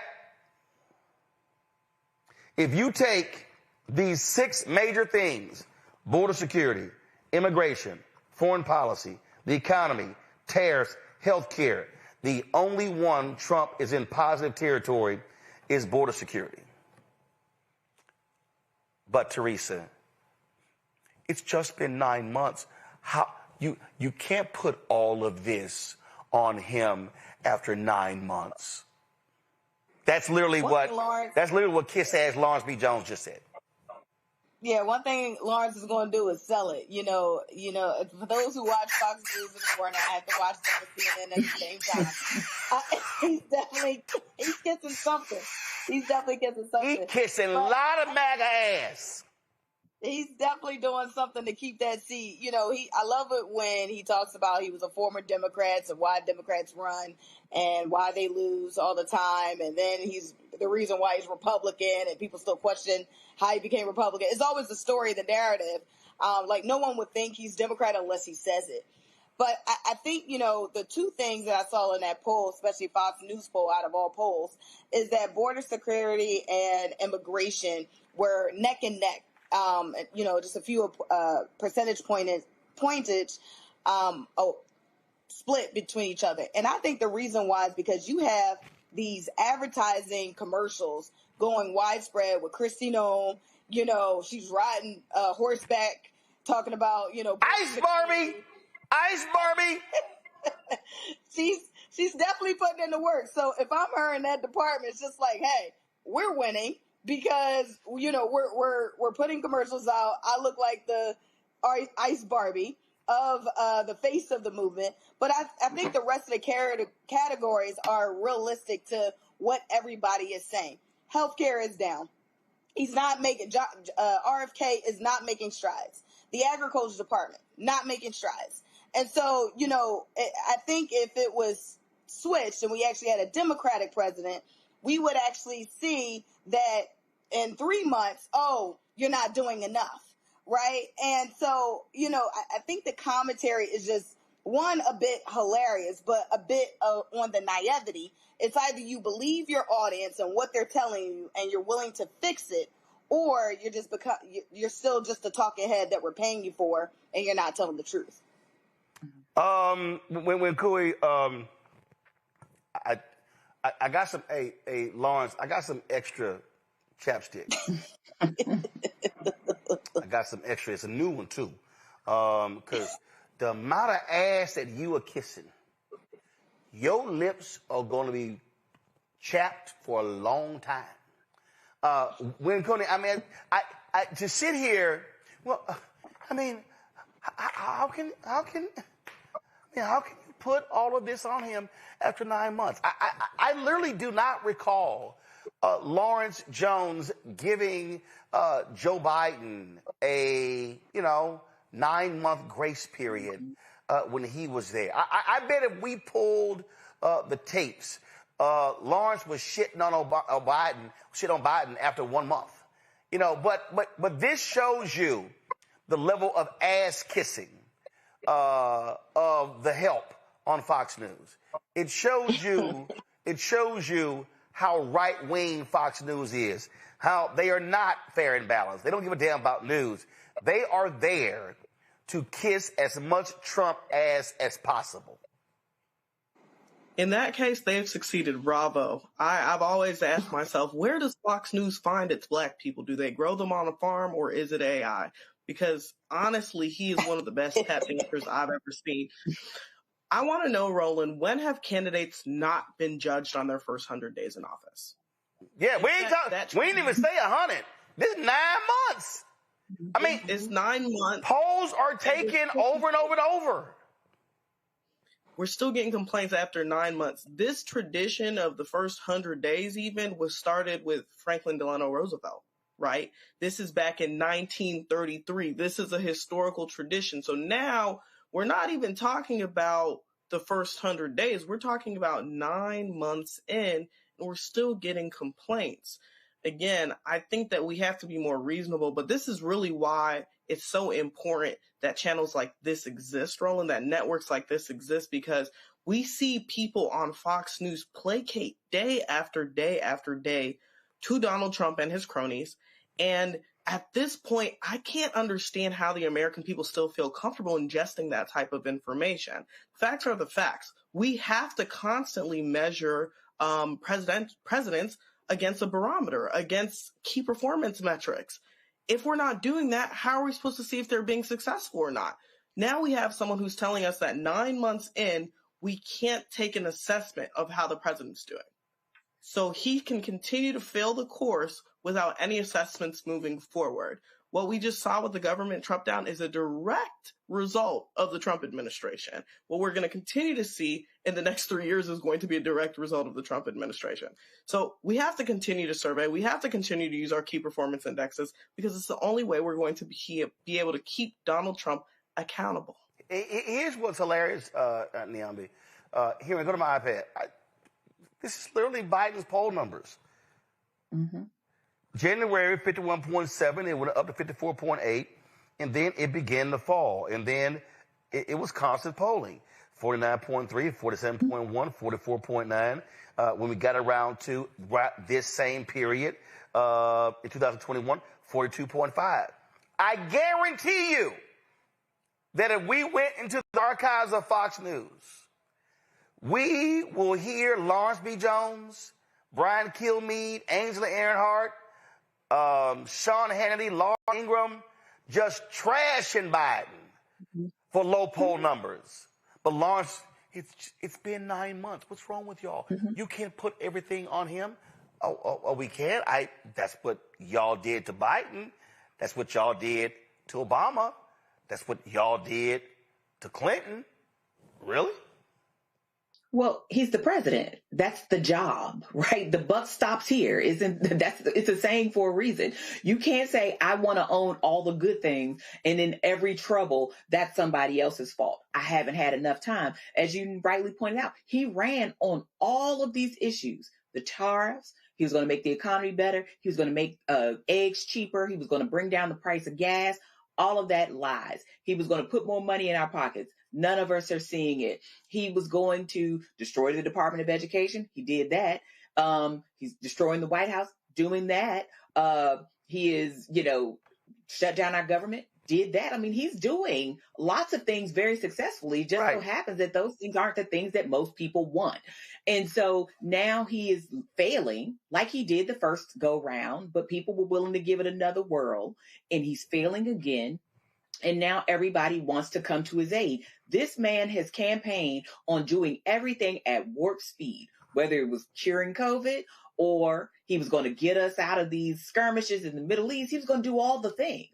And he's failed at each one. And nobody wants to say that. Now everybody wants to offer this man who is clearly suffering in this job or failing in this job all the outs. And these were the words that he said. This is what he campaigned on. And if we can't hold you accountable for the words that come out of your mouth, what are we supposed to do? Here's the deal. Trump said the problem with the poll numbers is because they keep polling stupid people. Listen. So my poll numbers just went down, but with smart people, they've gone way up. They've gone way up. And I mean that. So for those of you. Let me show you what he is. So he'll sit here and he'll make jokes and he'll do all of these different things. But the bottom line is, and again, Fox News, they don't know what to do. They just so apoplectic. Here's Fox Business. They're just kind of like, what the hell's going on? A new Reuters poll shows President Trump's approval rating falling to its lowest level. Now, this is apparently because of prices and the Epstein files. His approval rating sits at 39%. That is down 9 points from when he took office. I love this here. Apparently it's because of prices and the Epstein file. Well, this is what happens when somebody lies about prices. He's like, oh, no, everything's up. Everything's down. It's all down. Everything's down. You name it, down, down, down. Stock market up, prices down. It's kind of like, nah, no, it's not. No, it's not. It's not. So all these people are complaining. Y'all, I came across this other video. of somebody complaining. And forgive me for not giving a shit. So I see this video of this guy. He's in Dearborn, Michigan. And Dearborn, Michigan, there are a ton of Muslims there. The right wing has been on a jihad. They have been attacking folks there. They have been upset, mad. They had been going, they going before the city council meeting. They're upset and been protesting. And this guy is like, what are y'all doing? Are we together? Roll it. We are the real Semitic people. I voted for Trump. I made the whole community vote for Trump. We're all Democrats here. Remember that. I made the community vote for Trump. And now look what you guys do. Whoever's the biggest Zionist caused this. Very simple. Okay? And Jews are not Zionists. Zionists can be anybody. There's Muslim Zionists. There's Christian Zionists. They're not real. They're not from the bloodlines of any prophet.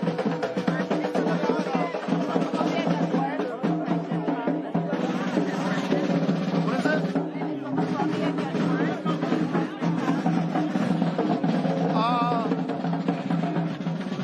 The more you try to make Islam bad, the more these people are going to become Muslims. Sorry. So let me get this right. You idiots voted for Trump because of what's happening between Israel and Gaza. So y'all said we gonna penalize Kamala. Now you in your feelings because the crazy deranged right-wingers who never liked y'all, who don't want y'all here,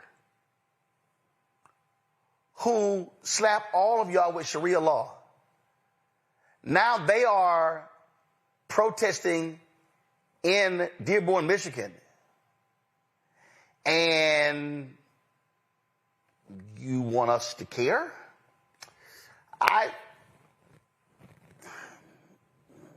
Niambi, thoughts and prayers? Well, we've had this conversation so many times, Roland. You can have a protest vote. You can vote third party. You can do whatever you would like to do with your vote. But you have to know at the end of the day, somebody is still going to be elected. And you, in this particular case, chose Donald Trump because you thought, for whatever reason, that he was going to be better than Kamala when he told you on the campaign trail he was going to help Israel finish the job.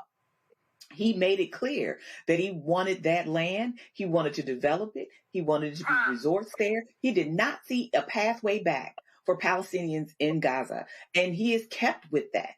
And this is not, he has not moved away from Israel at all. And he's certainly not moved away from the violence in the region or the starvation of children or any of the other human rights violations that plagued the Biden administration and Kamala Harris's campaign in particular. So you could do whatever you want with your vote. But when you realize that vote has consequences and they might be higher penalties than you want to pay, you can't then say, I'm upset, I'm mad. You can say it, but it's too late now. We're here and you made that choice. Well, Coney, it's real simple. They don't like y'all asses. They ain't never like y'all. I don't know who that dude is, but he might want to get my book, White Fear. How the browning of America is making white folks lose their minds. It's right here. This is what it looks like. I have been saying this since 2009 to these people. These white folks want this to be white. So they cannot stand, they cannot stand the Muslims in Dearborn. They went before the city council calling them out, mad at them. So I'm sitting there going like, oh, so you thought because you got the other Muslims in Dearborn to screw Kamala and vote for Trump that MAGA was somehow going to give y'all a nice little cute pass? No. They like, appreciate y'all voting for Trump. Thanks for helping him win Michigan. Now get y'all asses out of our country. If I was him, I would be scared to show my face around the community. He's out there saying, yeah, I got everyone to vote for Trump, although I'm a Democrat. Shame on you, brother. This reminds me what I saw in Miami. You know, I'm from Miami, Roland, when all the Latinos were like, I will vote for Donald Trump. That was a huge problem. And now these are the same people that are getting deported, not even back to Cuba, oftentimes being deported to places that are not even their home countries, right? Because this administration has shown itself time and time again to be a sham.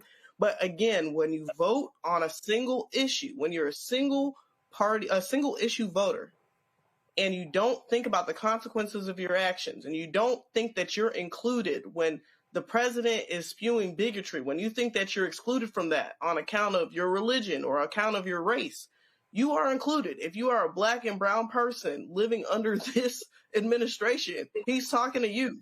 If you are a person that is a non-Christian, he's talking to you. If you're a person that is a non-straight person, he's talking to you. He don't like any of us. All right. So I think people got to be really, really, really clear. Trump has been very, very clear.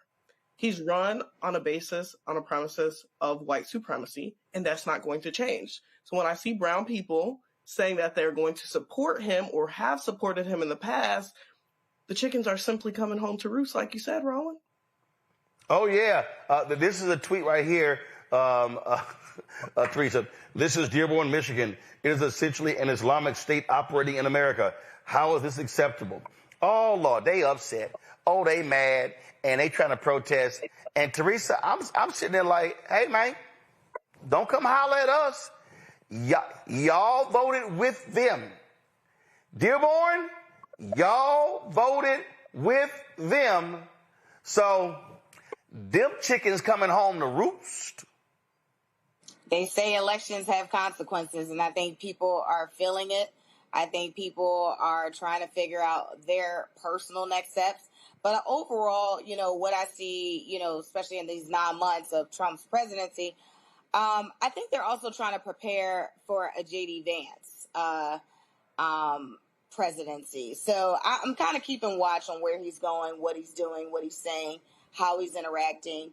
You know, I've just seen him peak a little bit more than, and I believe there was a poll about, you know, his advancement inside of Magna. So I think we all just need to be prepared for whatever's next.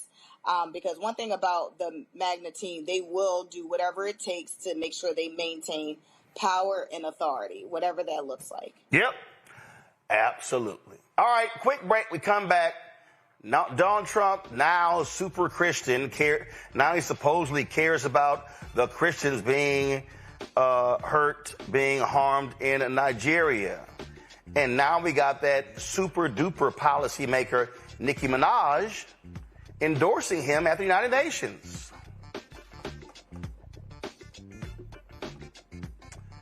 I'll be right back. Next on the Black Table with me, Greg Carr. Our legal roundtable is back in session as we look at yet another potential landmark case being considered by the United States Supreme Court. This one is called 303 Creative versus Alennis, and may be the most important and far-reaching First Amendment, that is freedom of speech, case of our time. It could, depending on how the court rules, open the door for a return of Jim Crow segregation laws. It's true. If you say we can discriminate against one, you're saying we can discriminate against all. That's on the next Black Table. Don't miss it. Right here on the Black Star Network. Hey, I'm Tasha Cobbs, and you are watching Roland Martin Unfiltered.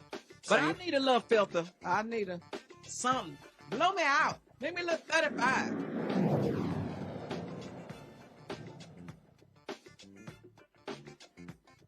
In Ohio, both sides have rested in the 2-week trial of Officer Connor Grubb, charged with the killing of 21-year-old Takia Young.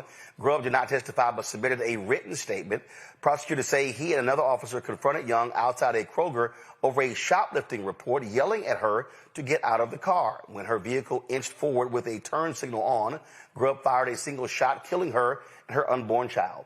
Grubb faces up to life in prison if convicted of murder. Judge David Young, no relation, dropped 4 charges tied to the death of Young's daughter, ruling there was no evidence Grubb knew she was pregnant.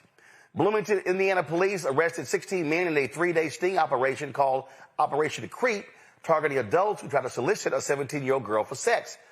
Well, Megyn Kelly would call them almost legal. The suspects, mostly from Twin Cities, includes a federal immigration and customs enforcement auditor and a Minnesota Pollution Control Agency staffer. Here is Bloomington Police Chief Booker Hodges describing what the ICE employee said. This one shames. This is a tragedy in many respects, but people at the Department of Homeland Security, I know there are great people there that come to work every single day and do their jobs and do it admirably. Unfortunately, Mr. recently married back here is not one of those people. He works for ICE, and he is an auditor for them, a civilian employee. When he was arrested, he said, "I'm ICE boys."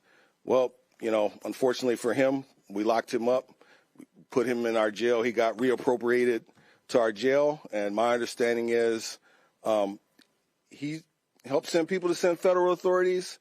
I think he's going to see some federal authorities because I think the feds are going to take this case.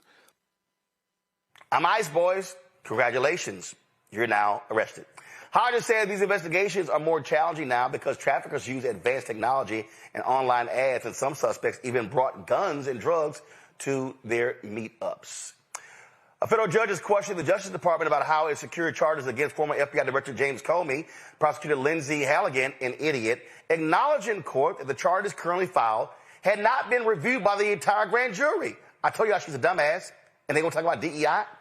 Halligan pursued the indictment after the twice-impeached, criminally convicted felon-in-chief, Donald the Idiot con man Trump, fired a U.S. attorney who allegedly resisted bringing charges. Comey pled not guilty to charges of making false statements and obstruction related to this Senate testimony in 2020. His lawyers say Trump saw charges, regardless of the facts, as a means of punishment. Now, Trump's trial is scheduled to begin on January 5th. I got a feeling it's not going to happen. All right, folks, let's talk about what's happening in Nigeria.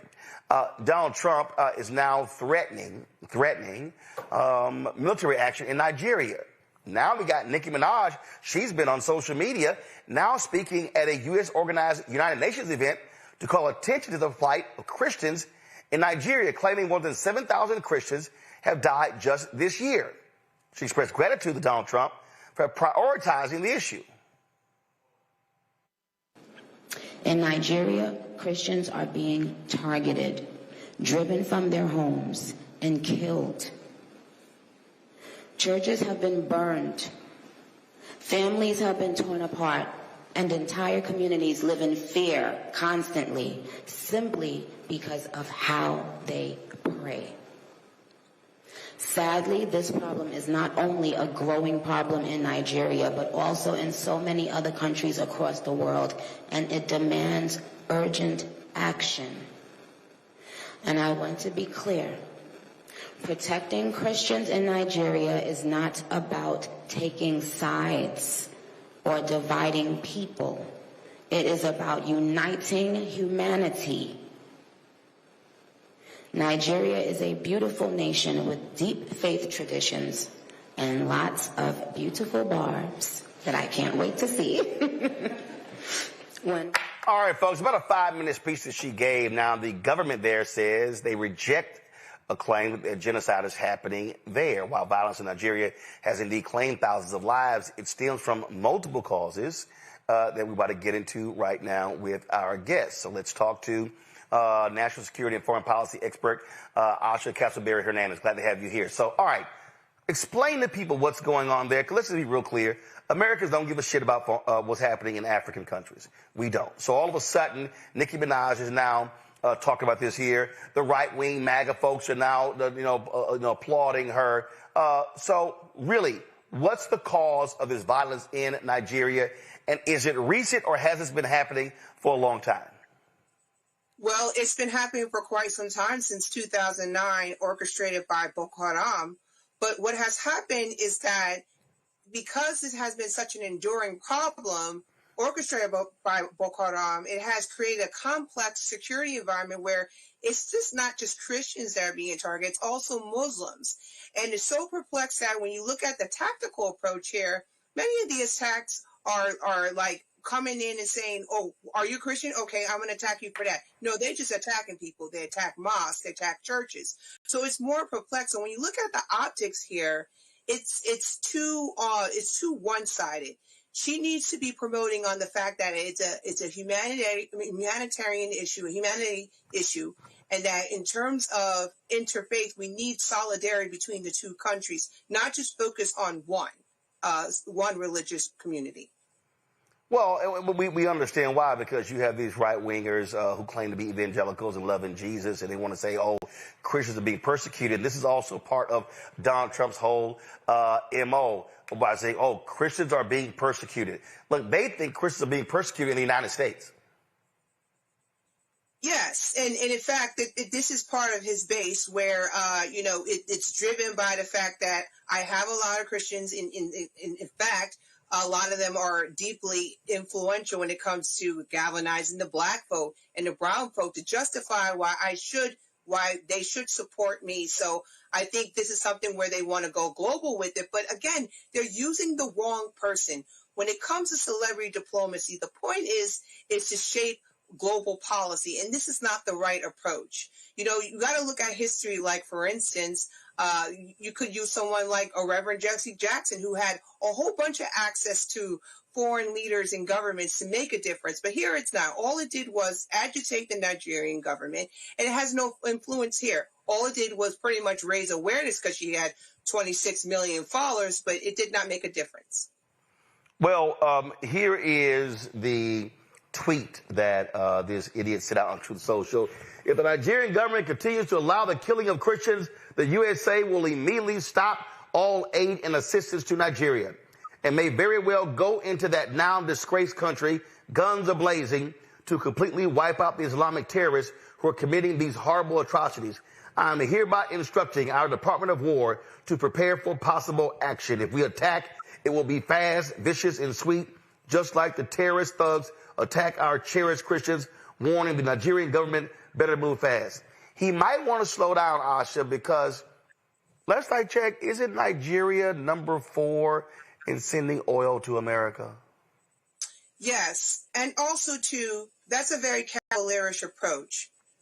As I said, I told Newsweek, he should not necessarily put defense on the table. It should be approached through diplomacy, working very closely with Nigerian government and also those of leadership and influence in the area. So approaching it with a hammer is not necessarily the right one. But I think what we're seeing is a pattern here. It's the same thing what you're seeing as far as the gunboat diplomacy that's being conducted in Venezuela. We start off harsh, and then we try to get soft over time. And also, just going back to the Nicki Minaj issue, she does not have influence when it comes to Nigeria, nor foreign policy in the United States. So you need to treat all these issues the same way. Would you bring her to the peace accords in Egypt to resolve the issue in the Gaza crisis? No. Would you bring her to go talk to President Zelensky? No. And would you also have her address the issues developing in Venezuela? No. So I think because it's Nigeria and there's a level of deprioritization here, this is why we invite people like her to play a part in this. Malcolm Nance tweeted this in response to that idiot post. Is Trump effing high? Nigeria is the most populated country in Africa with 237 million people. Also, it's 45% Christian. That's 106 million Christians. He said the Gulfian has been fighting a counterinsurgency against Islamic terrorists for decades. Nigerian Muslims murder, kidnap, attack disproportionately in the north, which is why we were helping them stop Boko Haram. Get this demented old fool off the Adderall and off social media. That's right. So it is important to note that we have spent, again, another more than a decade engaging in this specific issue and working very closely with our African allies as far as addressing these issues. But unfortunately, it requires more than just a defense approach. It requires diplomacy and using international organizations like the United Nations the right way, not necessarily just bringing in a hammer to address it and then calling it out. I just think that this is definitely treated differently compared to the other crises that are happening around the world because it is Nigeria. Questions from the panel. Niambi, you first. Thank you so much for bringing this context. I mean, this is certainly not an issue that requires a celebrity, but someone who really understands the region. Is there any concern that Trump's threats might be followed through on, and this sort of hay about Christian violence as used as pretext to invade Nigeria and take resources? There is some concerns involving your implication. It's very wild in terms of which way it can go. But I think what we're seeing is the way they're studying this approach is probably going to be similar to what you're seeing in Venezuela, as well as the Gaza crisis, where they feel that, he starts off very partial, only favoring one group, and then eventually he starts to double down on diplomacy. But rhetoric matters when it comes to the United States presidency. So it definitely will most likely exacerbate conditions there in Nigeria where they'll take advantage of his optics. That's why it's just very unfortunate that her optics there were one-sided. Wait, So personally, I haven't respected Nikki since she went on her drug-fueled tirade about Cardi B's children, but that's neither here nor there. I just want to bring up a few valuable points about how, while we're over here in the West, what we're missing about a crucial component about the African continent is it's not about religion. Most often it's about tribalism. What we're seeing in Nigeria is that the Fulanis are actually the ones that are indiscriminately attacking. So that means they're not focused on attacking Muslims or Christians specifically. Nigeria, to set the context, is a 50% Muslim, 50% Christian country, right? So yes, they're not focused on religion as much as they're focused on getting money, right? These are gangs, essentially. So they're extorting people for money. They're kidnapping people indiscriminately, right? But I think, to Roland's point previously, we have to follow the money. When we think about oil, right? When you said resources earlier, when my previous panelist said resources, we're talking about oil. Nigeria just last year opened up the largest single-site refinery in the world with a current capacity of 650,000 barrels per day under the world's richest black man, Aliko Dangote, right? So why do you think the United States all of a sudden gives a damn about Nigeria? That's why. What about when Trump called Nigeria a shithole country? He didn't care about Nigeria then. He doesn't care about Nigeria now. It's about following the money. And as long as we follow the money, we know exactly where Trump is headed. This is rhetoric. Nikki was used as a tool. And it's unfortunate that she didn't see that that's exactly what this was.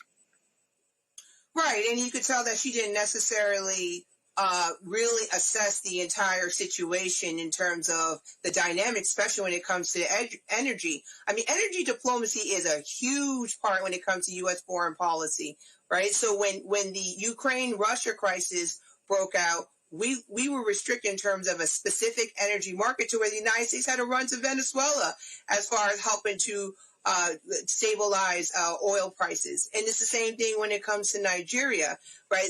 But what we're seeing is a level of bullying tactics when it comes to the United States right now, where it's, yeah, I need you, but I can still bully you to get what I want.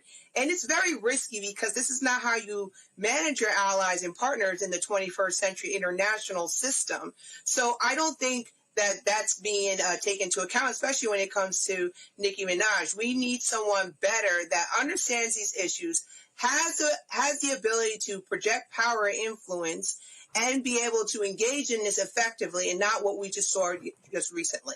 Well, let's just be clear. Having Nicki Minaj speak on this stuff is just about trying to get viral attention. That's what it is. Teresa? Yeah, I totally agree. And, I think one of my questions for you, Acha, is what are the Nigerian people saying about this? Because this, is an economic issue, right? And I do believe Nicki Minaj was just the wrong source of this. I think she should have been very educated on this. But what are the people, you know, in Nigeria saying about what's going on and how they're being portrayed? Well, apparently they're saying it's insulting to use her as a way to influence their security environment right now. Again, as mentioned before, we could have used the interfaith community. We could have used civil rights leaders and look at examples like Reverend Jesse Jackson, or tap into people like, you know, Reverend Al Sharpton or Jamal Bryant, if you want to talk about an interfaith approach, even the Pope. So to be able to put her on the international stage and promote a message like this, it's insulting to them, and it has no influence, and it tells you a lot about how the United States views African countries. Just an example prior to this was South Africa. Look how we engaged with their leadership in the Oval Office. So it's further defining how we are approaching this issue, and to be able to put her on stage as far as trying to influence it, I don't think they're not in favor of it at all. And where is the approach when it comes to the Sudan issue? They've been pretty limited as far as how they're messaging on that. So the messaging is not good when it comes to U.S. foreign policy when it involving this continent. And unfortunately, they should have used someone else.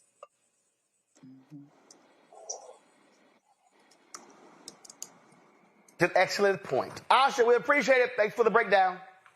Thank you. All right, folks, going to a quick break. We come back. We'll talk with Isaac Hayes III about Fanbase, but also AI in music. You're watching Roland Martin Unfiltered right here on the Black Star Network. If in this country right now, you have people get up in the morning and the only thing they can think about is how many people they can hurt, and they got the power, that's the time for mourning. For better or worse, what makes America special, it's that legal system that's supposed to protect minorities from the tyranny of the majority. We are at a point of a moral emergency. We must raise a voice of outrage. We must raise a voice of compassion. And we must raise a voice of unity. We are not in a crisis of party versus party. We are in a crisis of civilization, a human rights crisis, and a crisis of democracy itself. And guess what? You've been chosen to make sure that those that would destroy, those that would hate, don't have the final say, and they don't ultimately win. Melanie Campbell, National Coalition on Black Civic Participation and Black Women's Roundtable. And we are watching Roland Martin Unfiltered all day, every day, 24/7. Spread the word.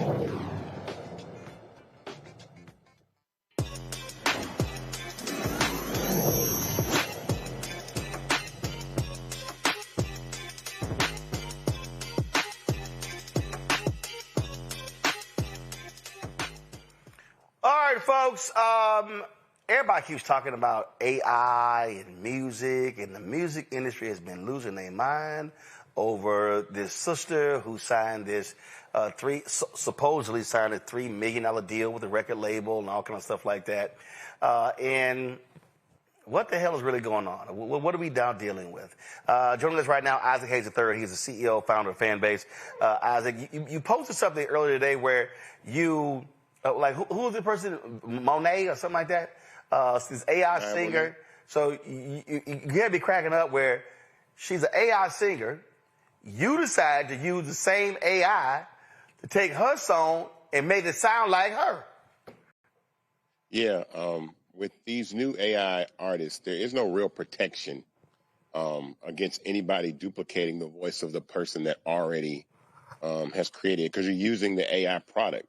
So it's a combination of all these other artists' voices, and you're not doing anything original. So you're saying that, all right, you AI, and I can just take your AI, create my own AI, and make music and make money. And copyright, and the copyright law says that you can't even own the masters of the AI that you generate. You could stream them, you could put them up on a streaming service, but you don't necessarily own that product because it's generated and made with AI, so you don't own it. So you are dealing with, I mean, you've been dealing with copyright revisions, getting it back, your dance music. What's really at play here? Do you think the real play here are music labels saying, We don't give a damn about y'all artists. We don't want y'all owning nothing, controlling nothing. We want to make the money off the music, the publishing, and everything. I think that it is a play for money because, again, any way that people can find a way to cut out the middleman or, increase profits in what they're doing, then they're going to do it. But I don't think it's a good idea because I think a lot of these companies are over-indexing on AI. I think from the music standpoint, from the content standpoint, people want to see real things, hear real music, see real artists. And so, it's always done for greed, but I think it's going to come back to bite them in the behind towards the end. And I think there is a huge difference. I've had some people, look at, we get a big hit, King Wallonia does some great stuff, and others as well. But as somebody who loves music, I can listen to some stuff and I can tell what's computer driven, that it has some emotion, but it ain't got that human emotion. No, I mean, AI will get better. Without a doubt, it will get better as it learns more and more. But that's the problem. It's being trained off pre-existing copyright. So how do you compensate the people that are the guinea pig for the AI model? Like in Zanaya Monet's instance, she sounds a lot like K. Michelle. It sounds a lot like K. Michelle with a little bit of Beyonce in there. So if they're training off K. Michelle's music and Beyonce's music, especially their voice, their name, image, and likeness, then there's definitely lawsuits that are going to be filed because they're illegally training their AI off of pre-existing artists. Yeah, you give me an AI singer sound like Aretha Franklin, it's going to be like, that is not the queen. 100%. Absolutely. All right. So you got that. Let's now talk about what we're seeing happen now in the social media space. You've got, Trump trying to sell TikTok to his right-wingers, the Ellisons, things along those lines. What's been happening with all this going on? Blue Sky, Elon still lying about how great X is. What's been going on with Fanbase? Oh, man, we've been hard at work. We actually just started releasing our new AI algorithm, like a recommendation engine. This is the biggest thing we've built at the company. This is probably the biggest product we've built since I founded the company because it's an expansive product. It covers a wide range of behaviors and an in-depth understanding, like learning what you watch. It'll help with bringing content to creators. It won't shadow ban creators. It'll increase your views. And we just started rolling it out today. So I'm really excited because we've been working on this since July. The algorithm is key to showing people the type of content that they're interested in, but it learns based off like how long you watch something, if you like it, if you love it, if you share it, what's in the video. All these things are a part of what help recommend content to users and the big part of what social media is right now. So I'm really, really excited. That's what all this, this capital raise has been about, is building a better product. And I know a lot of people are going to be excited because now their engagement is going to increase exponentially on the platform, and it actually helps train the AI with what we're doing. All right. Because I'm on the app right now. What other changes? Looks like some other stuff has been done. Yeah, we did a UI UX redesign, easier to post content. That's really, really important. There's a couple other announcements. I can kind of let the cat out of the bag on one of the things tonight, but we'll be announcing tomorrow. There's a very, with this redesign of the algorithm, there's a very, very popular format of videos that are becoming very, very popular. And we're going to foray into that space come 2026. And I'm just going to say the word microdramas. Seriously, I got a text message last night from a longtime friend who's a director producer in Hollywood about wanting to do a microdrama with me and the Black Star Network. And I've been reading about it, obviously. And so I was like, all right, how long, how many parts, how much it's going to cost? So for folks who don't know, what the hell is a microdrama? So microdramas are this huge new format of vertical video seen on social media. It's very, very popular out of China. In fact, the microdrama industry in China is actually larger than the TV and film industry over there. About 350 million people watch microdramas every day. It's about a $9 billion industry, and it's exploding, and it's also exploding in the United States of America. But one of the things that I noticed that is not there are African American microdramas, diverse microdramas, Latinx microdramas, African microdramas. And then on top of that, you actually need a model of distribution. And I think the great thing about what we have over at Fanbase is we already have vertical video. You unlock the microdramas with digital currency, coins, which actually equate to exactly what love is.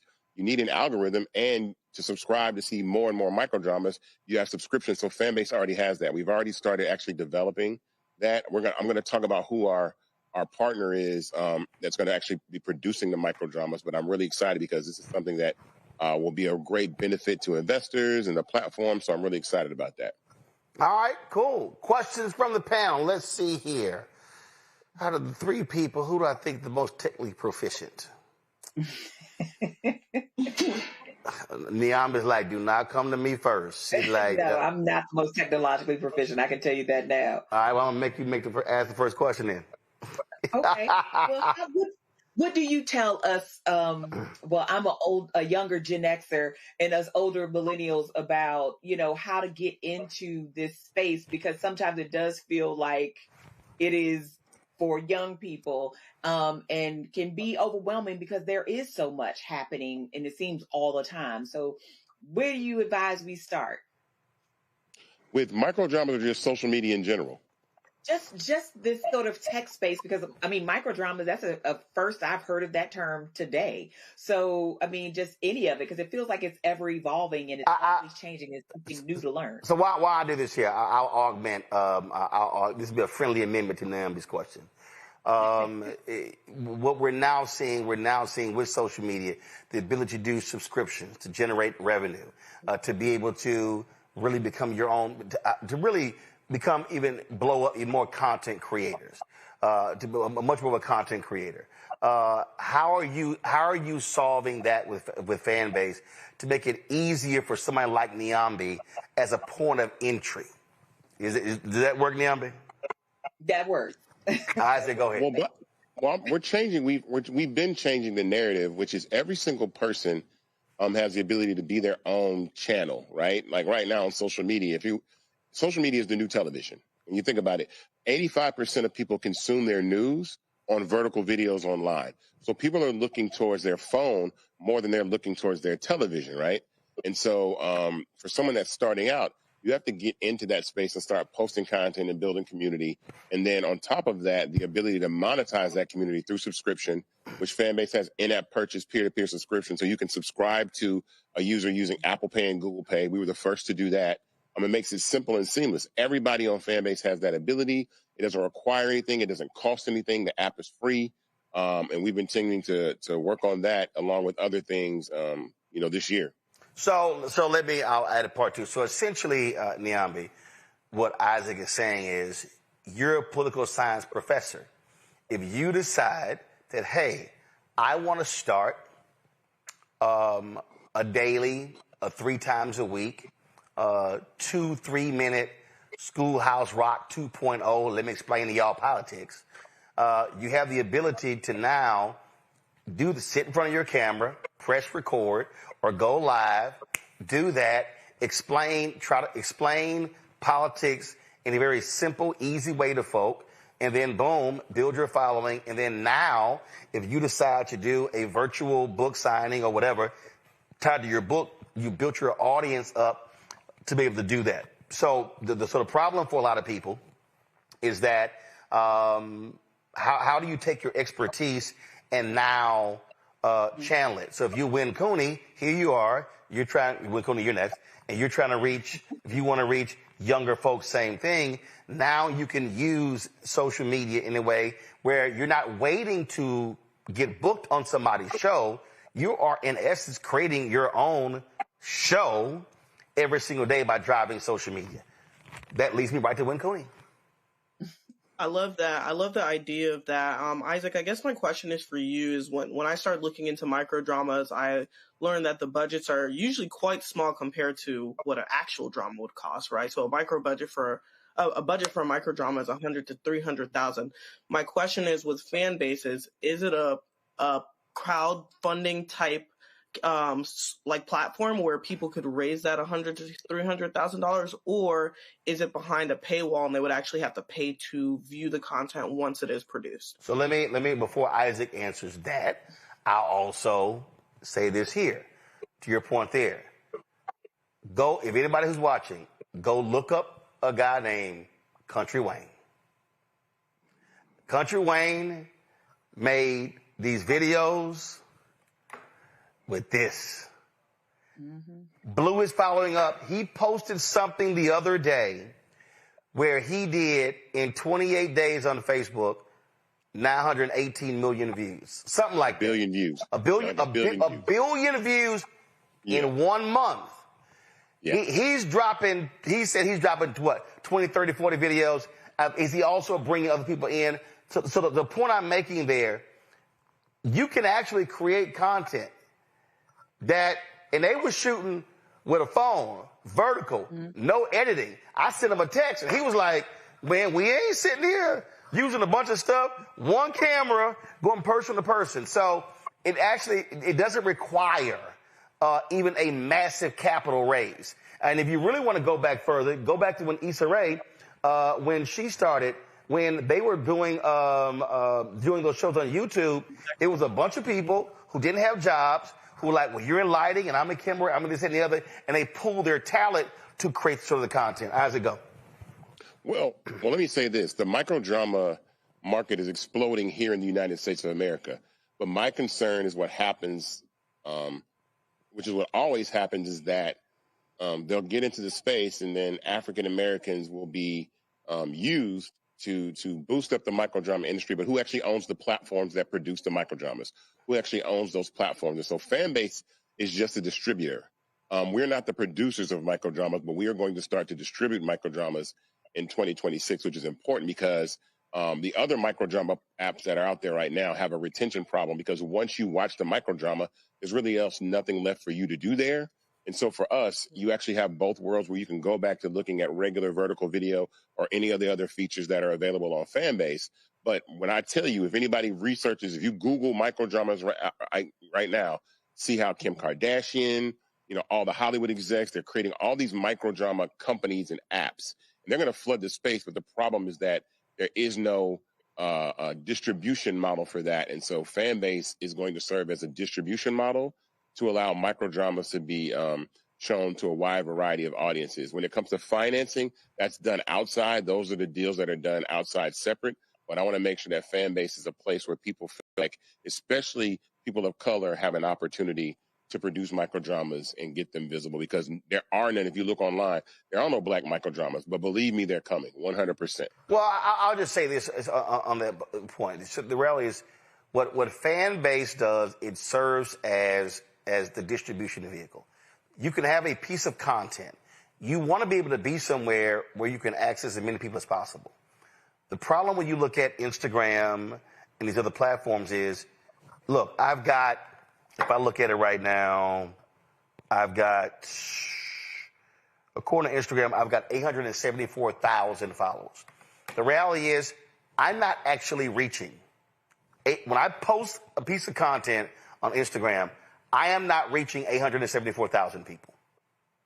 I'm not. So what they're doing is they are throttling your following. I know Teresa has to go, so Teresa, I appreciate it. Thanks on today's show. Thanks a lot.